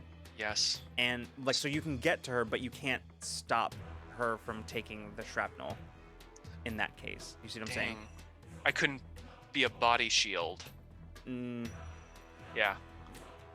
Okay. That was what I was thinking. I was thinking if I could get there fast enough, do the thing, get to her fast enough, and just be like I'd say shield. It's the kind of thing that I would allow on on a 20 on a major effect. I would allow that. Fair enough. Well, in that case, Mason is going to try to save the 5 people. Okay. Oh, Freeman hates this. Okay, right, so first things first. First, make the speed defense roll, because you're gonna be maybe taking some shrapnel blast. That's okay. I have dexterity as in my power shift. And I have 2 in that, so that brings it down to 1. Right. And I'm trained and running. I'm specialized in running. Remember that? Hell yeah. I don't know if that helps right now, actually. So. Because I'm actually I'm I doing don't. Yeah, I don't think in this case that's gonna help you, but Damn. That's okay. I'm gonna just go with. sure. So you just need a 3 or that. better right now. I love it. I love it. 19. Oh, okay. So that's a minor effect. So Mm. I'll. Do you have That's a any? minor effect. Yeah. No, I don't think I could pull off the grand maneuver I was explaining earlier about. Well, that's being not. a Sorry, meat shield. that's not for the. This is just you getting Sorry. like trying you're to right. like. Yeah. So Minor effect I'm- could be that I just take less shrapnel. Nah, no, that's you not won't. cool. You won't take any actually at all because okay. you will have successfully gotten out of the way. True. I'll tell you what. On the minor effect, you move out of the way of like the shrapnel blast, and you are just like you're just like. I'll actually tell you what. I'll use it to reduce the difficulty for the punching part because that's where you're at now. So sort of reflect that you got out of the way, but like didn't you don't need to reposition in order to hit this thing. So Okay. yeah. So now this is sort of like these things are happening like simultaneously. So Yeah. go ahead and now I'm gonna have you make an attack roll. Okay. It's the difficulty of this attack is going to be. I'm gonna reduce it down, so it'll be a difficulty 3 attack. Okay. Is it so since it's an attack? Would it be helpful that I have the ability no need for weapons? Yes, that is absolutely going to help you. I will. I don't know if that's gonna. Sorry, I don't know if that Mhm. affects. That doesn't affect the difficulty to hit, though. I don't think. That just affects Oh. like damage, if I remember correctly. Yeah. But yeah, like that's. Yeah. Then I would say. I don't think dexterity is very helpful here. It's not like I wait a can- minute. Here's the thing, though. When you use that ability, it allows you to treat your attacks, your like unarmed attacks, as a medium weapon, Mhm. which you are trained in medium weapons. So yeah, it does Yeah. actually help you in that That's- sense. Absolutely. Yeah. That's. So I think that's pretty much all I got for that. okay, so it brings the difficulty down to 2, right? Mm-hmm. Yes. Yeah. Yeah. Okay. All right. All right, you just need a 6 or better. Let's do it. What hid from me? I got a 9. Okay, it's a 9. Okay. It was upside down, so I thought. All right. So you kind of using your powers. Describe what this kind of looks like. Yeah. Yeah, Mason with lightning speed moves out of the way, and then kind of just like a few paces, and then kind of like the hand kind of turns almost like as pale or as white as the snow, as if like it's become a piece of marble almost, like a marble fist Mhm. and partial arm, Sick. and it kind of just winds it up, and yeah, it's just like a straight jab. Yeah. So yeah, you take your now like hardened fist and slam it into the side, hitting it precisely. So as the ice sheet that is now cracked off of the big, like the larger piece starts falling towards the annex, you hit it at just the precise time and in the right spot so that it turns just slightly to the side, and as it's falling, it's not particularly balanced, so it starts falling the other way, away from the annex, hitting it with such force that it just sort of, with sort of a creaking, groaning sound, just falls, and you can see as it starts sliding away downhill, down towards where the pit that the drill annex has dug is. It just slides down there and disappears into the abyss. as you turn to look, you can see Solar is like just picking herself up off the ground, and you can see just where her like the shoulder of her jacket, where there's like sort of a like dark patch that is starting to like bloom there. As she looks up, cuts across her face as well. As she looks up, she says, and she's Oh, I run over. I'm like, I take off my coat and I put it around her, and I take the sleeve of my shirt and I just rip it off. So I have like one sleeve and one not sleeve, and I kind of just tell her to put pressure. She on says, that. "No, I've got it. Go get them." And she All right, just like okay. starts like undoing her own jacket and like reaching in to like I run over. Ouch. Yeah, you rush over to the annex, and you kind of look down.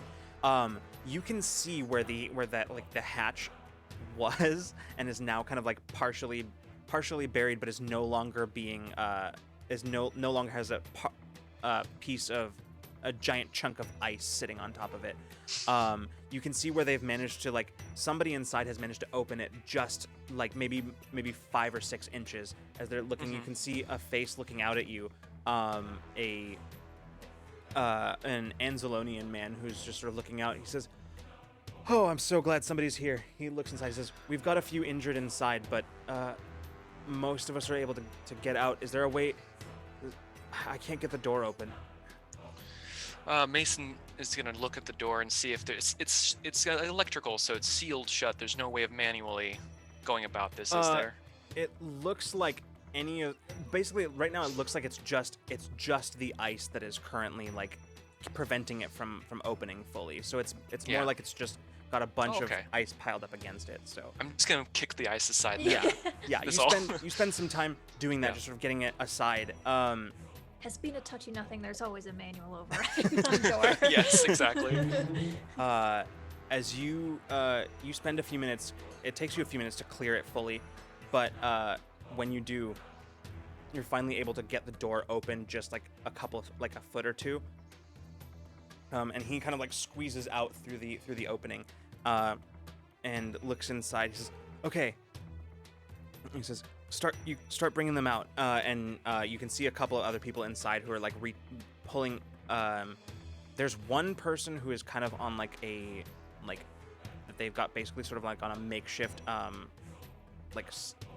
I keep forgetting the term for that, but it's essentially like almost like a sledge, sort of. Basically, what it is, it looks like one of the cold weather parkas that they have in there that has just been it looks like somebody sliced it open, so that they could just put the person on it and drag them.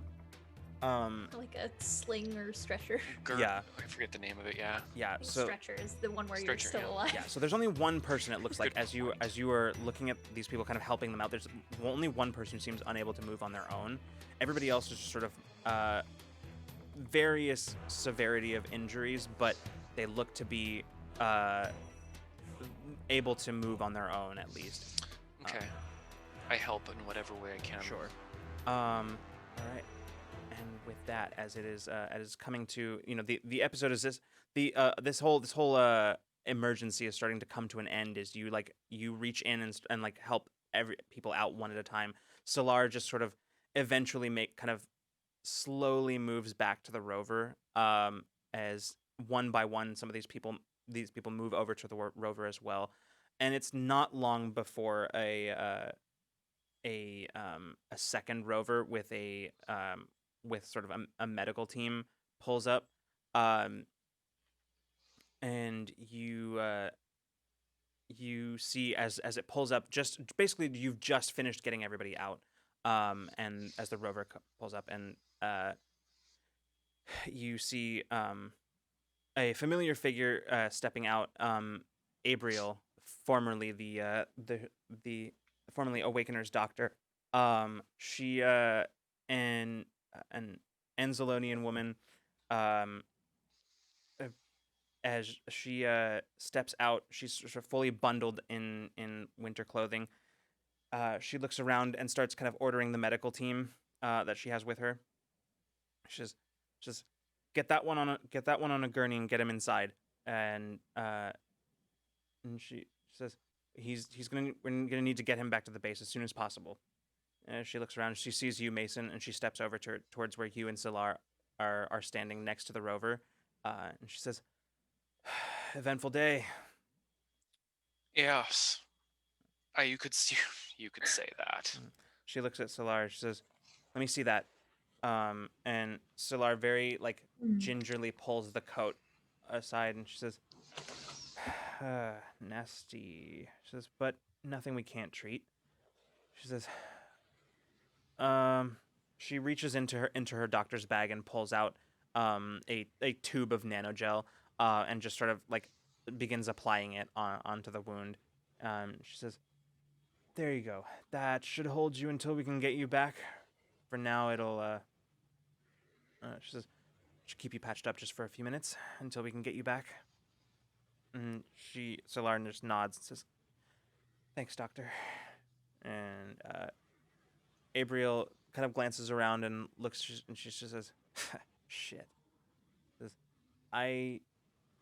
This is why I never volunteered to come out here. Just these ice shelves make me nervous." Yeah. Well, that's something to keep an eye on then. She nods. Just, anybody else inside, or is this everyone? As far as I know, this is everyone, but I'm going to do a little sweep, just to double check. She nods and says, says, "I think I'll do a sweep with you." She turns to the rest of the team and she just says, "Just make sure everybody's comfortable. Go ahead and take them back. I'll come back on in this one." And the medical team acknowledges that and takes the survivors back to the base. We'll say that you spend some time just sort of doing some last minute poking around. It looks like everybody inside is everybody who is inside is out now. I will say that one thing that Mason becomes very very aware of while doing a brief search is that the ice drill annex is fully offline. It is in bad shape.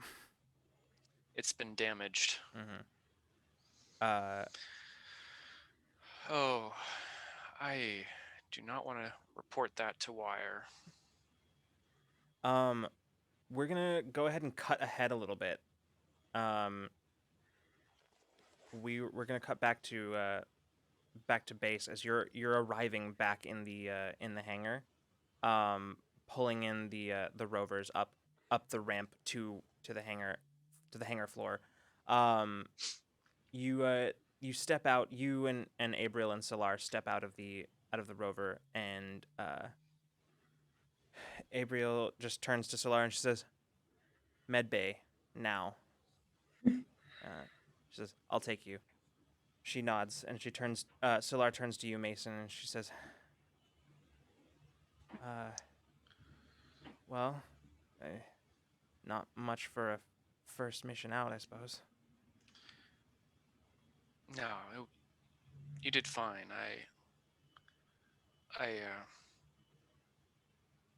I sort of messed that one up. She shakes her head and says, "No, that one was me, but didn't really account for the ice shatter." Now you know. Yeah.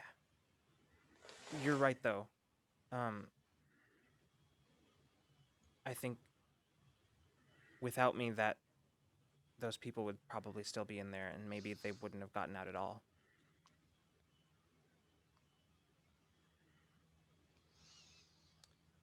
Yeah. Maybe some good can come of it after all. There you go. That's the spirit. Abriel, But yeah. But you can't keep the hat. Sorry. She says, "Oh, sorry," and she takes it off and hands it back to you. Cute. Abriel rolls her eyes and says, "Well, if you're all done with your touching moment, you're in danger of bleeding out. So," she says, "we can let you do that, or we can go to med bay." Oh, go. I've got some other things I got to do. And the two of them walk out, kind of back through the hangar, back to the lifts. Huh. I never got to get any purple noodles. I better go get some food. All Yeah, right. Mason hasn't eaten. Yeah. Oh, Yeah. He forgot. the snow. All It's right. gotta be rough, like having the adaptability. Like I bet he misses meals all the time because his body's just like, oh, we can hang out a little longer. It's no big deal. Like, It's like True. hibernation. Yeah. let's So chill till you can eat again. at this point, what I'm gonna do is we're gonna cut back to ops, Peach, as it's sort of in the aftermath of the whole situation. You are currently in the conference room actually with in the situation room with Wire and General Antos, and also joined by somebody else that another one of the resistance leaders that Wire called in after everything was over. This is a Racted woman by the name of Revorza, who is the head of resistance intelligence. She is a Revorza is an interesting one.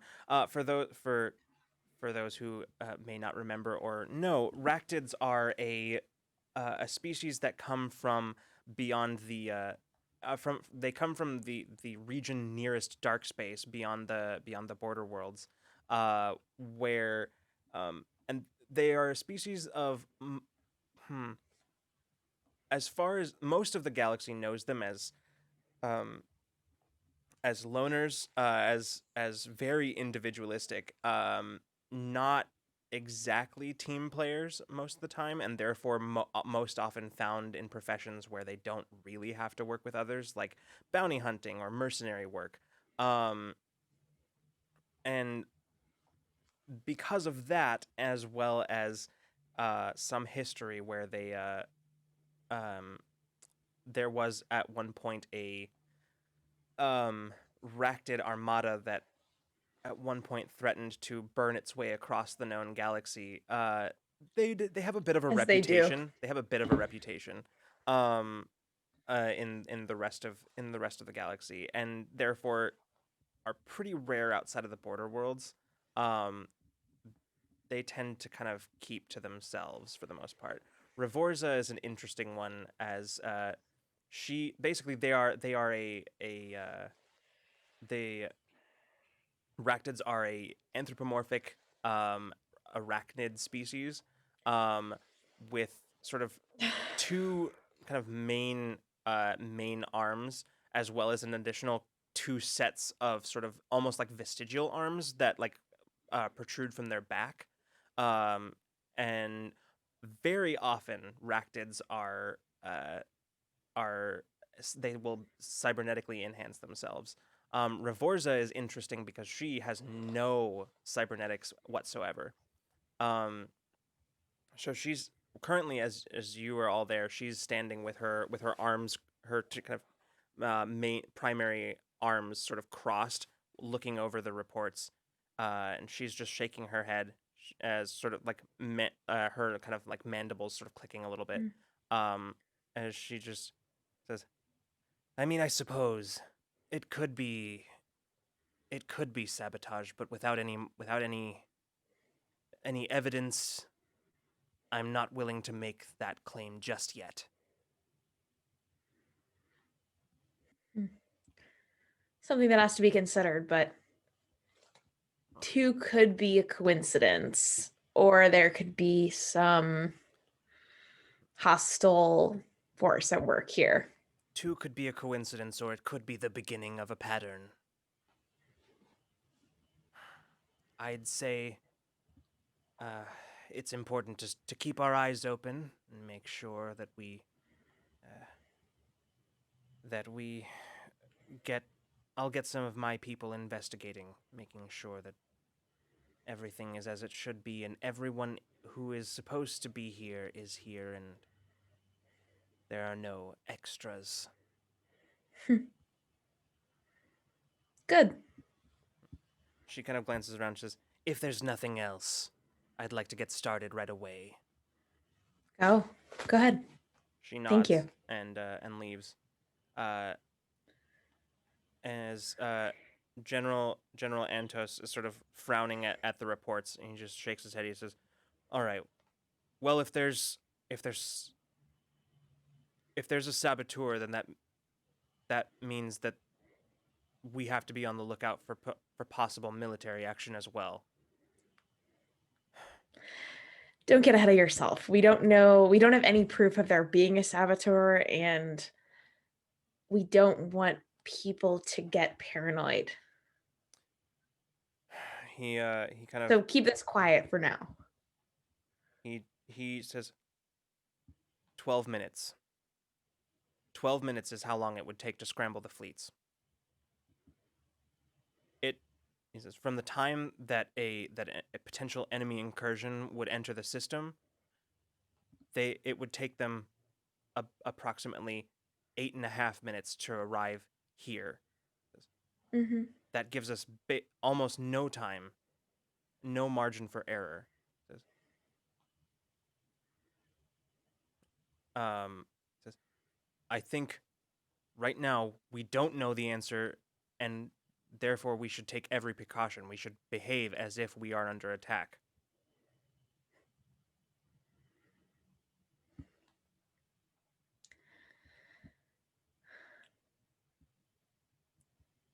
Keep this as quiet as you can while you're preparing the battle plan. Wire just sort of turns to him. He says, maybe just trust just a few trusted officers, and everybody else, maybe just tell them, just say it's a drill. Okay.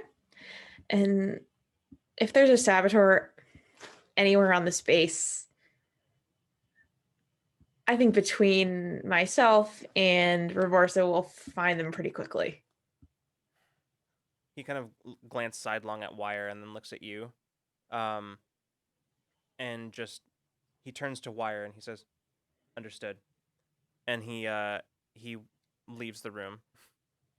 That much scowling is bad for you, I'll say as he's like on his way out. Yeah, he doesn't stop or turn at all. He just keeps going. Wire just sort of sighs and just sort of, I think I'm starting to get used to the headache. He is just such a downer. He's a very practical sort. It's one of the reasons he and I got along so well early on. But he doesn't adjust well. You just gotta give him time. You can kind of read that from his everything about him in all ways. So what do you think, Wire? Do you think sabotage, ice sheet falling? It's like Revorza said. It could be coincidence. Could be the beginning of a pattern. My approach is, I actually kind of agree with Antos. We have to treat this as if there is a clear and present danger. We vetted everyone here thoroughly. If there was a traitor, then we would be aware by now. Would we? I'm just saying, you had an imposter aboard your own ship for weeks. Yeah, it's made me a little bit more wary. I'm just saying, somebody like that could have easily snuck in without us being aware of it. Okay. Well, until we know, we have to kind of raise security levels, keep an extra eye on things.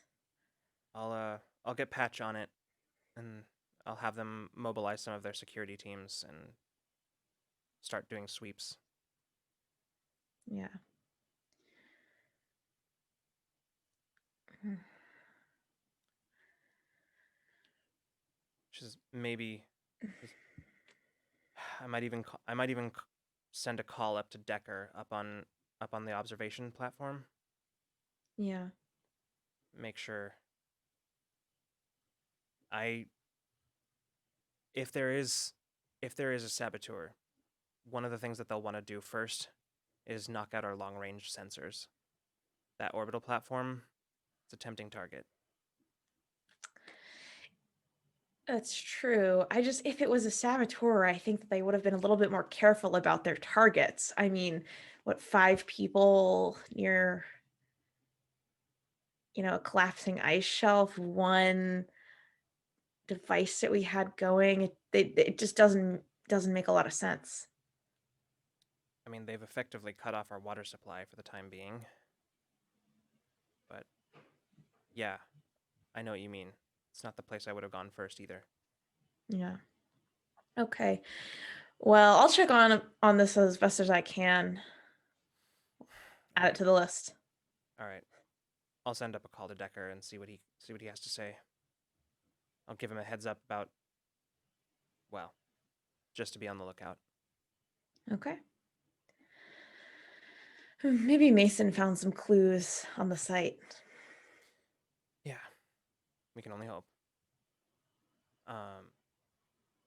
And she turns to exit the room to head back into ops. I'm gonna go ahead and cut. I'm gonna go ahead and cut to water processing, where Bina, you are currently. Woo, water processing. Yeah, you are currently sort of sitting there assessing any damages to the the water processing facilities on the base itself. Like, was there any like reverberations, any Yeah. kickback this way? Yeah. And so as you're sort of like looking through, there are places where you can see that like water flow has stopped, but it's difficult to tell whether it's just because the drill is not water flow, the ice chunks. It's difficult to tell whether it's because the drill stopped or if maybe there's like damage along the pipeline somewhere. Mm-hmm. Yeah. Oh, go ahead. Is there like personnel like walkways back from here to there, like through that? Yeah, there's definitely tunnels that lead from here to there. It would take a long time to get there, but yeah. But I mean, just more like to assess the like I'm at tunnels along the bringing the ice flow in, like I can check the ice flow area. Yeah, absolutely. Yeah, water processing is on the lowest level of the north wing, because it is partially underground, to accommodate for the pipeline. It's basically just water processing itself is just a large open room where there are several enormous like vats filled with the water that is basically going through the purification process, taking out any foreign organisms and bacteria, Particles, things like that, yeah. any of that sort of stuff. And then a series of catwalks that run along like sort of level with them, and then down below at sort of the same level as the vats, you can see there down below is where all like the monitoring equipment is, and also where the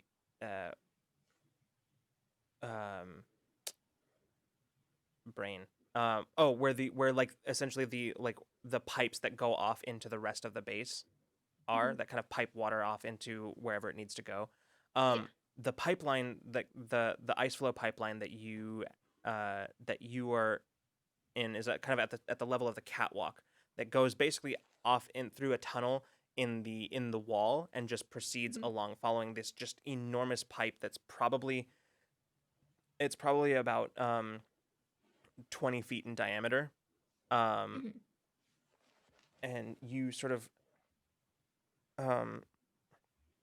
currently walking along the catwalk that follows it. Yeah, she's doing where's the problem? Like, right. She wants to figure out what it is. Yeah. So we'll say that you're like a little ways along the pipeline. You're probably about 5 minutes down the tunnel. and so far everything looks okay. As you're walking, you're with both Jade and the Inevitable, Mhm. and the Inevitable is sort of muttering under his breath as he's sort of like looking at some of his scans, and Mhm. Jade just looks around and he says, "It's starting to look like if we're gonna get any definitive answers, we're gonna have to go all the way to the annex." I think so. Me and my Bina's big nice eyeballs, her -3 to challenge are not seeing anything. Yeah. So No. she's very confident in her visual assessment that if nothing's showing up, then we've got deeper problems. Yeah. Yeah. As you're looking around, like look right now, the pipeline, it looks perfectly fine. There's the only thing that is wrong is that in some of the kind of transparent panels that you see every once in a while along it, there's just no movement, and that's the only thing that is wrong, and that you already knew. Yeah. Jade just says, I mean, at least it's not on the surface, but I don't like the idea of having to walk all the way there. That's quite the walk, and if we have to manually check every inch of tunnel. Big job. Big job. He stops and says, I bet we could get Yeah. Brewer and some of his crew in here. "Yeah." He Assign everyone a patch of tunnel.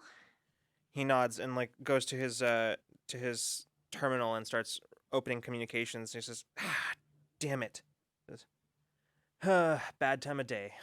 Nebula flare. He nods. Says, "I'll run back up along the tunnel and get Brewer. And actually," and he suddenly like brightens up. He says, "Actually, I bet I could get Kodak to give me a few drones." I know. You don't. You just have to know how to talk to them. It's. I know. I think they need to learn how to talk to me. Actually, Eh, fine, good. Yeah, drones will be good. Drones will be helpful. It's a good idea. Yeah. He says, "Okay. I'll be back. Hopefully with Brewer and some of his teams." And Cool. he turns. We'll and starts, keep looking. Yeah. He starts running back up along the tunnel back towards processing. Bina pulls up her terminal and continues marking like segments of the tunnel as they've been going. Like, looks fine. Like, looks fine. Yeah. Like, still in the movement. Yeah, that kind of you thing. So you just keep proceed for moving. another few minutes, and finally you and the Inevitable sort of like take a rest, just sort of like sitting in the tunnel, just sort of watching the pipe where there's no movement of anything. You can see that there actually is like a large ice chunk, like a partially melted ice chunk, just sitting in the pipe directly across from you. It's kind of cool looking. He looks up and he says, "What? Oh, yes, it is. It is intriguing." You can see. She kind of points. She says, "You can see the age, like a tree, the layers." And she kind of points. I don't know much about anything related to water stuff, but I remember that. I'm sorry to interrupt, but since we are here and we seem to have found ourselves a quiet moment, there is a matter that I would like to bring to your attention. Okay. She closes her terminal, which she'd been fucking around on. Yeah, he says, I did bring up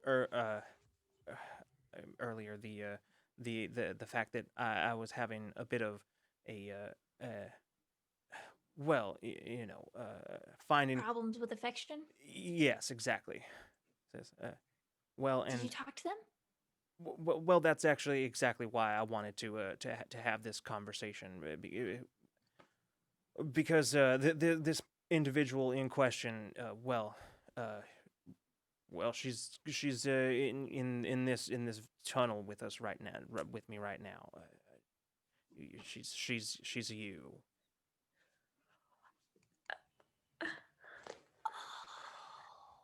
I apologize. I did not mean to overstep. It's simply something that has been on my mind for quite some time, and I wanted to get this off my chest now while we have been opening a dialogue, and you did in fact inform me that you were ready with it and willing with an open ear. And See, okay. And Bina, like, after she's like, has to reevaluate a lot of conversations very, very quickly. And she kind of like catches up and goes, Mr. the Inevitable, I consider you a very dear friend to me. And I'm so sorry that is not the way that I feel about you, but I appreciate your bravery in telling me. And I hope you continue to be a friend of mine. Well, yes, of course. Okay. I yes, as I said, I find you rather impressive, and that is not a thing that I can say about many people that I have whose acquaintance I've made over my years. You have just a facility with solving problems that I find few people have, and I am. Well, I cannot say that I am not disappointed. However, Aww. Well, you flatter me. I also find you very impressive. Thank you very much. he Man. just sort of, there's this very like this uncomfortable silence that just sort of Oh. spans for a few minutes. Bina has no discomfort with this situation at Yeah. all. So if that ends up like this is probably the now second emotional conversation that Bina has had with anyone in like months. And so I think she's a little stilted, but she's not actually uncomfortable with it at all. So Yeah. so I don't know if he picks up on that in any way, but she's just kind of like, cool. Yeah. He after a few minutes, he just sort of, well, I do find myself just the slightest bit embarrassed. I'm not. I think that it's Bina's like dredging, like, oh shit, we're talking. Okay, I have to think about emotions. Like we're working through this. She's dusting off a lot of cobwebs, like very, very quickly. And she's like, I mean, it's a normal thing. Just because I don't have the same emotions doesn't mean you can't have yours. Yes, I understand. If it's all the same to you, I prefer that we abandon this particular line of conversation, and perhaps we go back to our task at hand. Okay. He nods, and then just sort of looks around. He says, all right, next section. Next section. Yeah. And she pulls up her worksheet that she had been working on and pulls up the next section, and we start moving. All right. Yeah. Mr. Inevitable friend zoned. Aww. Inevitable. Oh. Damn. Oh, Ouch. buddy, no. All right. I'm just kidding. He seems like a nice guy. It's fun. All right. Well, we will cut. I'm gonna cut back to Peach. It's sort of the end of what has become a rather long day. Yeah. It's been a lot of just sort of receiving reports, a lot of like delegating that has happened, helping Patch to sort of coordinate the security teams as they begin as unobtrusive of sweeps as they can make, while also increasing security. Ravorza having not yet reported in, but just other than just sort of acknowledging, like any like Wire sent her like a how we doing, and then she just sent back an acknowledged, and like that's it. Brutal. No info yet. Yeah. So which is fairly typical of Ravorza. Feel that. It's fairly typical of Ravorza. she likes to play things pretty close to the vest until there's like anything to say, which is that's very, very typical intelligence operative of her. But it's finally come to kind of the end of the day as you're making your way back to your room, and you're walking through the corridors, and they're mostly at this time of night. It's pretty late, and at this time of night, basically everybody is asleep. The only people who are about are night shift, and night shift are probably in their respective areas.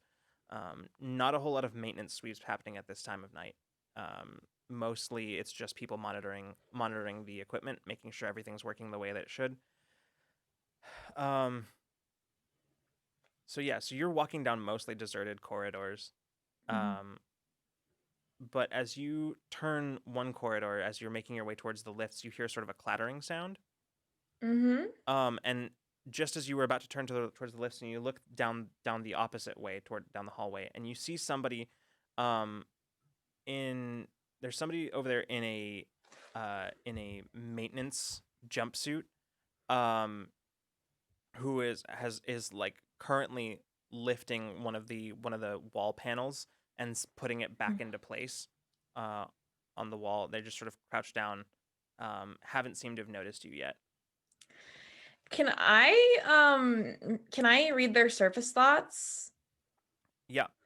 I'm not even gonna make you roll for that. Cool. You just hear shit. Hope nobody's around. Don't want anybody to hear this. And you see as they're sort of like carefully put the panel into place, and then start kind of like looking back and forth, and as they turn, they see you standing there, and they just good evening.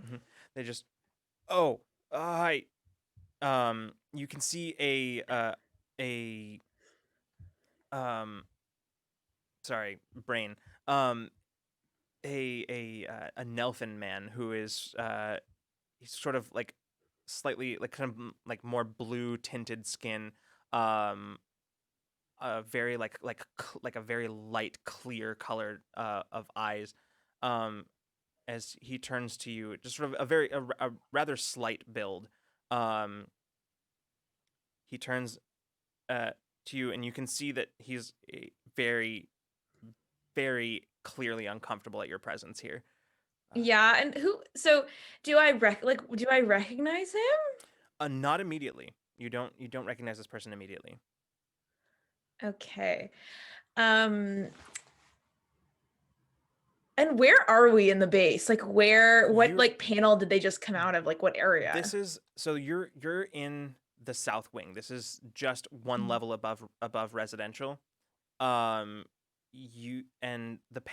sort of the maintenance panel that they just put back, that he just put back, is you're not actually really sure exactly what it's for or any significance. That's more Bina's area of expertise, but like but it is very clearly one of the the access shafts that probably houses, not the shaft itself doesn't house the systems, but it has like a bunch of like the major like pipes and wires to various systems, and just sort of like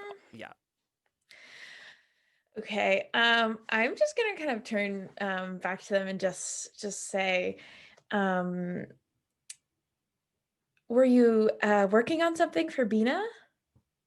He just sort of looks at you, and his eyes dart to the panel and dart back to you, and he says, yes, I'm on the Oh, what project did she have you on? She works you guys way too hard, I think. I just doing a sort of routine check of the water systems, making sure that the filtration's still working. You know, there's really no room for anything but honesty here, and I'm gonna do impart ideal. Okay. This will be a difficulty 2. Is there any reason for you? Do you even need to bother rolling? I mean, probably not. I'm trained in like persuasion, which does this this is, I mean, that kind of goes with impart ideal, I think, pretty well. I Yeah. mean, I'm trying to persuade them. Absolutely. And I have a power shift in impart ideal, so I don't have to roll. Okay, Also then a pleasant social interaction. It's also a pleasant social interaction. Well, I don't know. I if don't know can that he would think that, but yeah. So I'm not gonna make you roll, but you can if you want to. I mean, I will just cause. It was just a 5, nothing exciting. All right. So yeah, immediately he just sort of his eyes glaze over for a second, and then he kind of blinks and looks back at you and just says, I'm sorry. I just he opens So what were you working on? he opens the panel. He says, I wasn't really working on anything. I'm not part of night shift. I just and he reaches you can see as he reaches into like the panel he just reopened and like pulls out a small like kind of sealed package, and as he like holds it, he says, look, I know that the order came down that we're not supposed to hoard away parts of our grain ration anymore, but look, we can't get alcohol any other way here with supplies being cut down, so it's just a good way for people to unwind. So we've been trying to squirrel away some of our rations, and so that we can put them into the still, and just sorry. I mean, it's your rations. It's your choice, but just to kind of know who's been kind of doing this with you. Oh, it's just a couple of us. It was Brewer's idea first, actually, but and then Of course it was. yeah, he says, I don't want to get anybody else in trouble. I just Oh, that's okay. No one's gonna get in trouble. I'm not gonna rat you guys out. And if I did, I would kind of just take it to myself. So, your secret's safe with me. The cool resistance Yeah. leader. Yeah. Hell yeah. he kind of holds the package in his hands and then looks up at you. And then you watch as his eyes glaze over again, and then like he kind of blinks and shakes his head and he says, I don't know why I just told you that.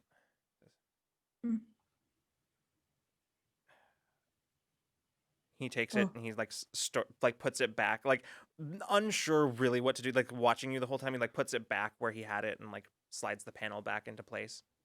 He says, I think I'm gonna go and go back to sleep. Yeah. Have a nice night. Yeah. And he walks past you, sort of like kind of like skirting you a little bit almost. Like it's very clear that he is confused about what just happened. And just Is he like what's his like demeanor walking away? Like, is he like scared, or is he just like a little bewildered? It's a little bit of both. Like he's bewildered because he doesn't really know what happened, but he's a little bit scared because like to him what this would have felt like was just very suddenly, after you asked nicely, he told you something that he had resolved that he was not going to tell you. He doesn't know why. So it's a little bit of like, Okay. Yeah. Well, I'll just let him sit with that one then. Sure. No need to do Yeah. anything. He kind of skirts by and then just picks up his pace towards the lifts and sort of waits there for one of the lifts to arrive. As you are standing there, you're kind of watching him go. You become aware of a presence. And it's familiar because it feels to you the same as your dream from a few days ago. Like that, like you feel like there is something impending, like there is sort of an immediate, it's like that feeling of vulnerability, but a little bit, it's different because now you're not in a dream. You can show yourself. You say that out loud and there's no response. You kind of turn look down the corridor, and it's empty.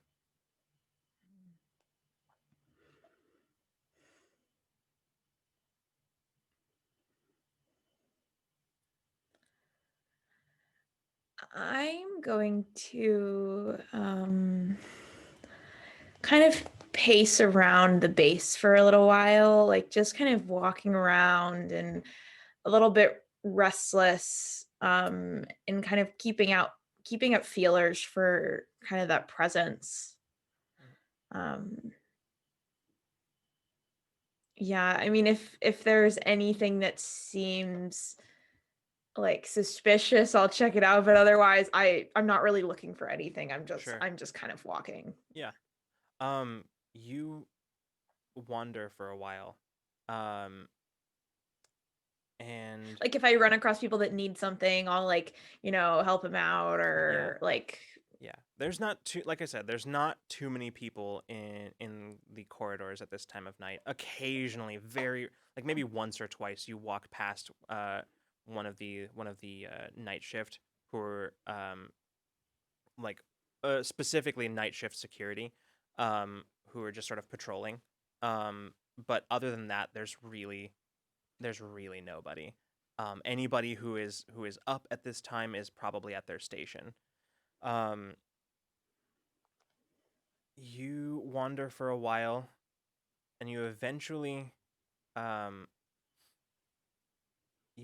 find yourself standing outside of a room that you didn't intend to come here, but it's like you felt your feet just sort of carrying you here of their own accord. And as you look up, you can see yourself standing outside one of the labs. Yeah. Do I still feel that oppressive presence at all? No, it kind of faded after a while. Okay. Kind of strengthening my mental defenses a little bit. Like I'm just kind of standing there and like bracing myself for kind of a moment. I'm then gonna walk into the lab where I assume the artifact is. Yeah, you step inside. Currently there's nobody here. There's no reason for anybody to be here at this time. Yeah. What time is it at this point? At this point, it's probably like midnight, basically. Okay. Yeah. As you step inside and you kind of start moving around some of the sample cases that are sort of line this room almost like shelves. You push past most of them towards the back of the room where there is sort of a cylindrical case that is up against the wall. It is the top of it is sort of fully opaque metal. The bottom is sort of this platform with a bunch of technological displays and readouts, with large cables that are connecting it from to the wall. And the center of it is sort of a transparent covering where inside an orb roughly the size of your own head is just sort of hovering, suspended in the middle of the whole thing, seemingly unsupported. It is mostly a dark stone, but inside it almost looks sort of like scintillating light, almost like sunlight reflecting off water.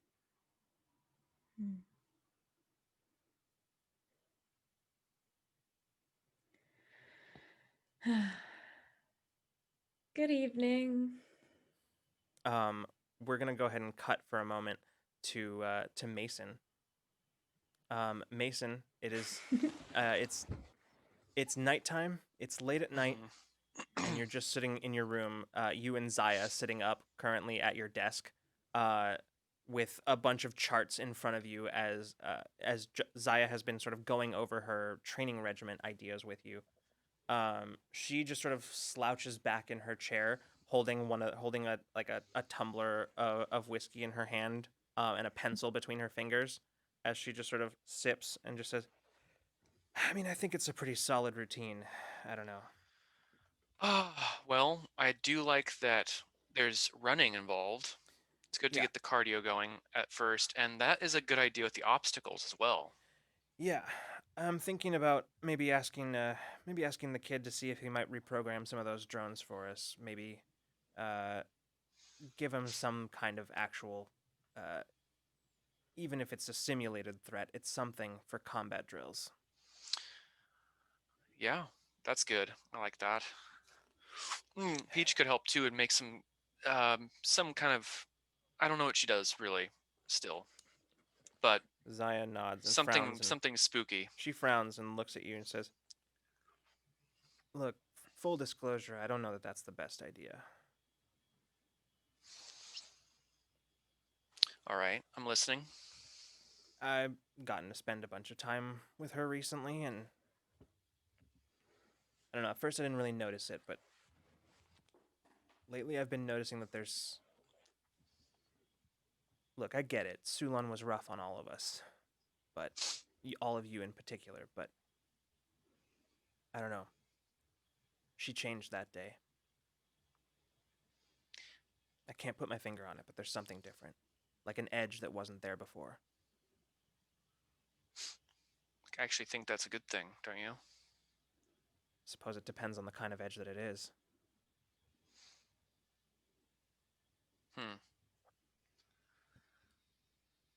Well, that's a good point. I'm just saying, she's got a lot on her plate right now, and she keeps trying to get involved in all the minutia of the running of the base, but eventually she's gonna have to.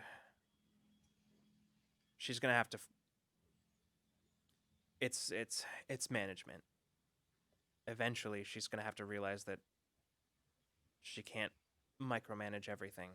Eventually, she's. I'm just saying I don't want to put anything any I don't want to invite her any more responsibilities from her. She's got a lot that she's handling right now. Yeah, that's true. She just sort of stretches and says, "Anyway." She kind of looks over at the clock. She says, shit."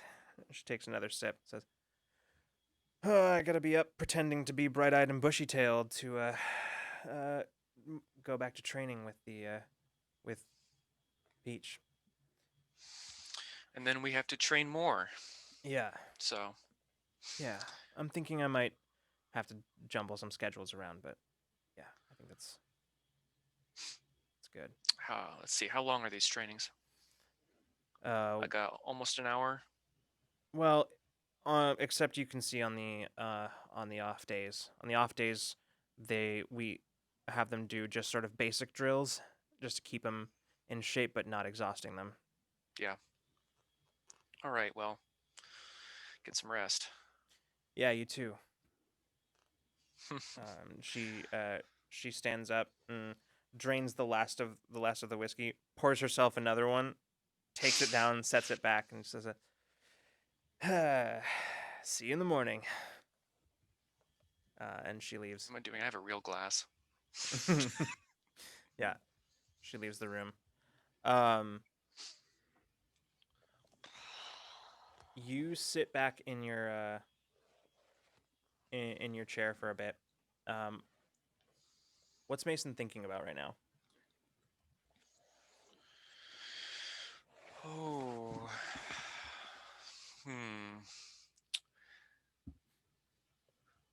Mason's thinking about the events that took place today, and with the two events that happened very close to each other, and he's wondering if he missed something, if maybe it is connected, maybe there is a pattern that's about to arise, there is a threat. He's just not sure. Yeah. You start to get a very familiar feeling, like as your brain starts kind of like processing a lot of the stuff that you saw today, the clues that you found. You start to get a very familiar feeling. as you start kind of your mind starts going down like familiar patterns and paths, you start getting that itch, as the best way that you've known how to describe it, but that itch that tells you, that kind of in the back of your mind, that tells you that there's something else happening here. It's the same thing that you had when you were in the regulators and you knew that something wasn't right.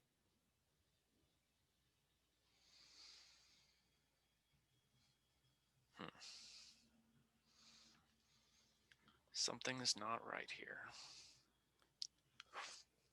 I guess I better get on it. Mason's gonna get up Get on the keys. and head for the door. All right. In our final scene of the evening, we're gonna cut back to Peach standing by the artifact. You are standing there just sort of looking at this thing, and as you have done many times over the last 5 months, you just kind of stare at it for a while, allowing your eyes to follow the scintillating patterns of light within, sort of allowing yourself to slip into kind of an almost hypnotic state. And as you watch the shifting patterns of light, it almost feels, it's that familiar, that sensation that has become familiar to you, as after a while of just sort of staring at these seemingly random patterns of light, you start feeling like maybe they aren't so random after all. Maybe there's something there. Maybe it's moving in such a way that there's meaning, but hidden behind the shifting colors, behind all of that light. And maybe if you just push hard enough, you can get there. And the edges of your vision go dark. You start to reach a point where you can only see the artifact. And then very suddenly, there's nothing, not even the artifact. And you're in just sort of a familiar, just empty, dark plane. But as you start looking around, you can start seeing that now kind of where before it was just completely black, everything was dark except for you. Now, over the course of the last few months, features have started distinguishing themselves from the darkness. And as you start focusing in on them, you find yourself standing in the middle of a room. A room made of white marble, very similar to similar architecture to that you found in many places on Enzalon. The room, however, is different from any that you yourself have personally been in, as almost every inch of wall is covered in doors, just various doors. You get the sense that you can feel it once again. You can feel that power that you touched once back on Sulon. You can feel that it's here. And as you've done many, many times before, you start looking at all the doors, trying to determine which is the one that's going to lead you to it. What do you do? What are you doing? I am kind of taking a look at all the doors, as I kind of typically do, and kind of try to sense where the presence feels the strongest, and just kind of not take too long, just kind of in a moment, just quickly get that sensation and then just pick a door. Okay. Yeah, you reach forward, you open a door, and there's that sense of anticipation as you open it, and then immediate disappointment. As the door opens, it's just a wall behind the door. You turn, immediately hoping to keep a grasp on whatever sensation you just felt, and open another door. This one leads into another room. As you Yeah. step through, it's another room very similar to the one that you just left, but a little smaller, with even more doors.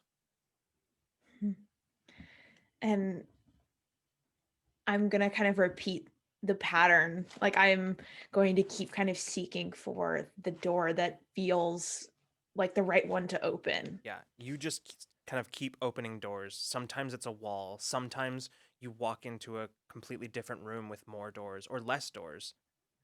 And if Sometimes, oh, if I get to a wall that's like I get to a wall for like the 10th 20 like a time that feels starting to get kind of excessively frustrating, I'm gonna try and kind of dreamcraft like a big sledgehammer and see if I can just like smash Yeah. through it. So sometimes there's one point where you walk through a door into the exact room you just left, and just sort of in starting, like, you're starting to feel yourself become frantic and like Mhm.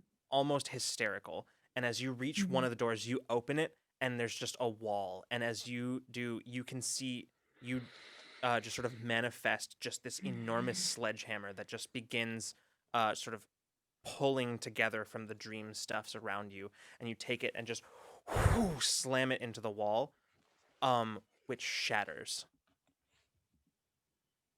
Beyond that wall, you can see a room. It looks very different than the rooms that you've been, not made of white marble, but it looks like the sitting room in your apartment here on the base. I'm gonna duck into it. You step into the room. It's nighttime. It's dark. The lights are all on low power. As you look around, you kind of look towards the kitchen. You look kind of towards the hallway that leads towards your room. There's somebody in here. And at the moment you have that thought, you turn and looking down the hallway towards your room, you see somebody emerge from your room. Can I make out the figure at all? You can see what appears to be an Anzalonian woman. Sort of form, kind of very much similar build to yours. And as you look down the hallway, she stops and looks towards you. And you take a step, and she takes a step, Yeah. and you keep walking towards each other, drawn towards each other almost. And the more steps you take, the more you feel an urgency to reach her. And when you finally do, you take a step, and her step leads her out of shadow, and you see a woman standing before you. You see you. You look at each other, just sort of very much like doing the kind of mirroring each other's movements. And then very Hi. suddenly, If I talk, does she talk? no. Okay. And then very suddenly, she just sort of turns away from you, looks back towards the room where that she just left, and turns back and walks past you. Walks past you towards. As you turn, you can see that where the door to your apartment is that leads into the base, there's just an opening. The door that you just walked through. But instead of the white room, you just see this this dark purplish blue light that is just, it's a doorway that's just framed by that purplish blue light. And she turns and looks at you as she stops in front of this door. And she just sort of, you see as a smile plays across her lips as she opens the door and steps through. The door closes behind her immediately. The light fades, and suddenly you know that you have come out of the dream space. And you find yourself in your apartment.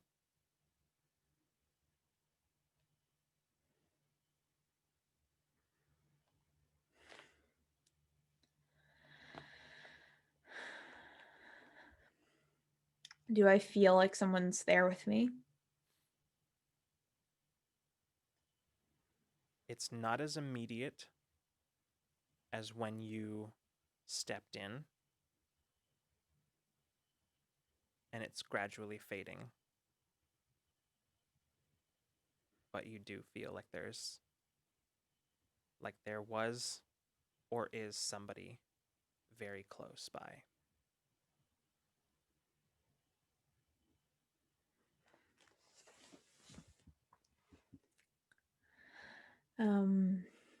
I'm going to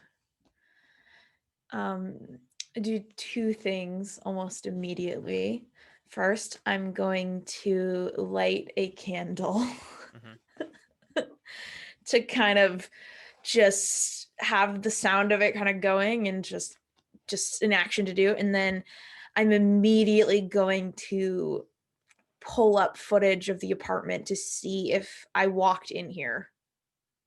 Like I want to like see if I Sure. walked here in a trance or if like I want to know if Sure. how I got there. Yeah, you pull up footage from your own kind of your own cameras and start looking through it, kind of going back to the right timestamp, and you watch through the last couple minutes of it. You watch just an empty apartment.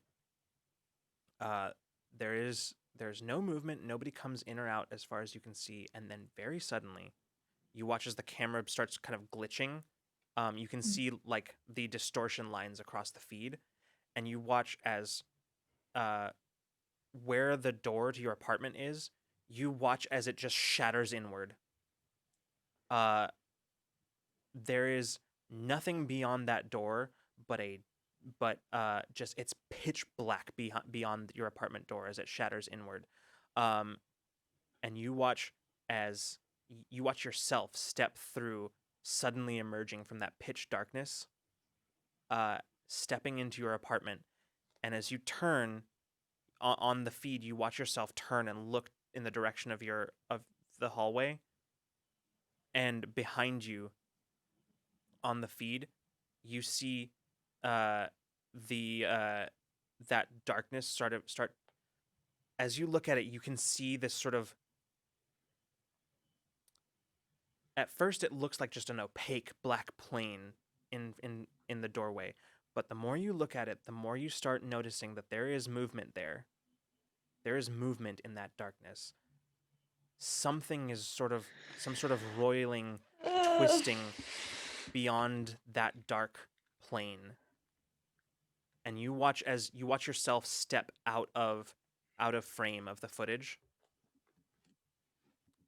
And then you see just a sort of full static on the feed.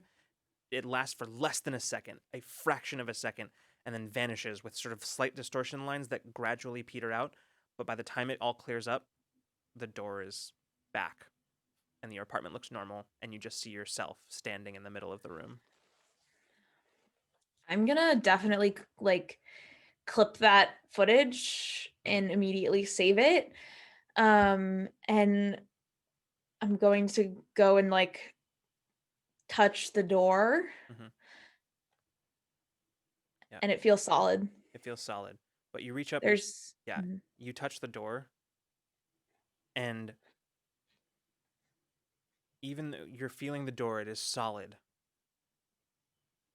You can't shake the sensation that just on the other side of that door, there is another hand pressed up against the outside.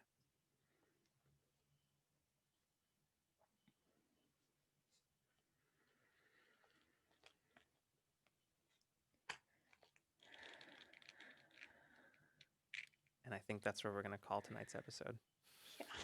Yeah. Yeah.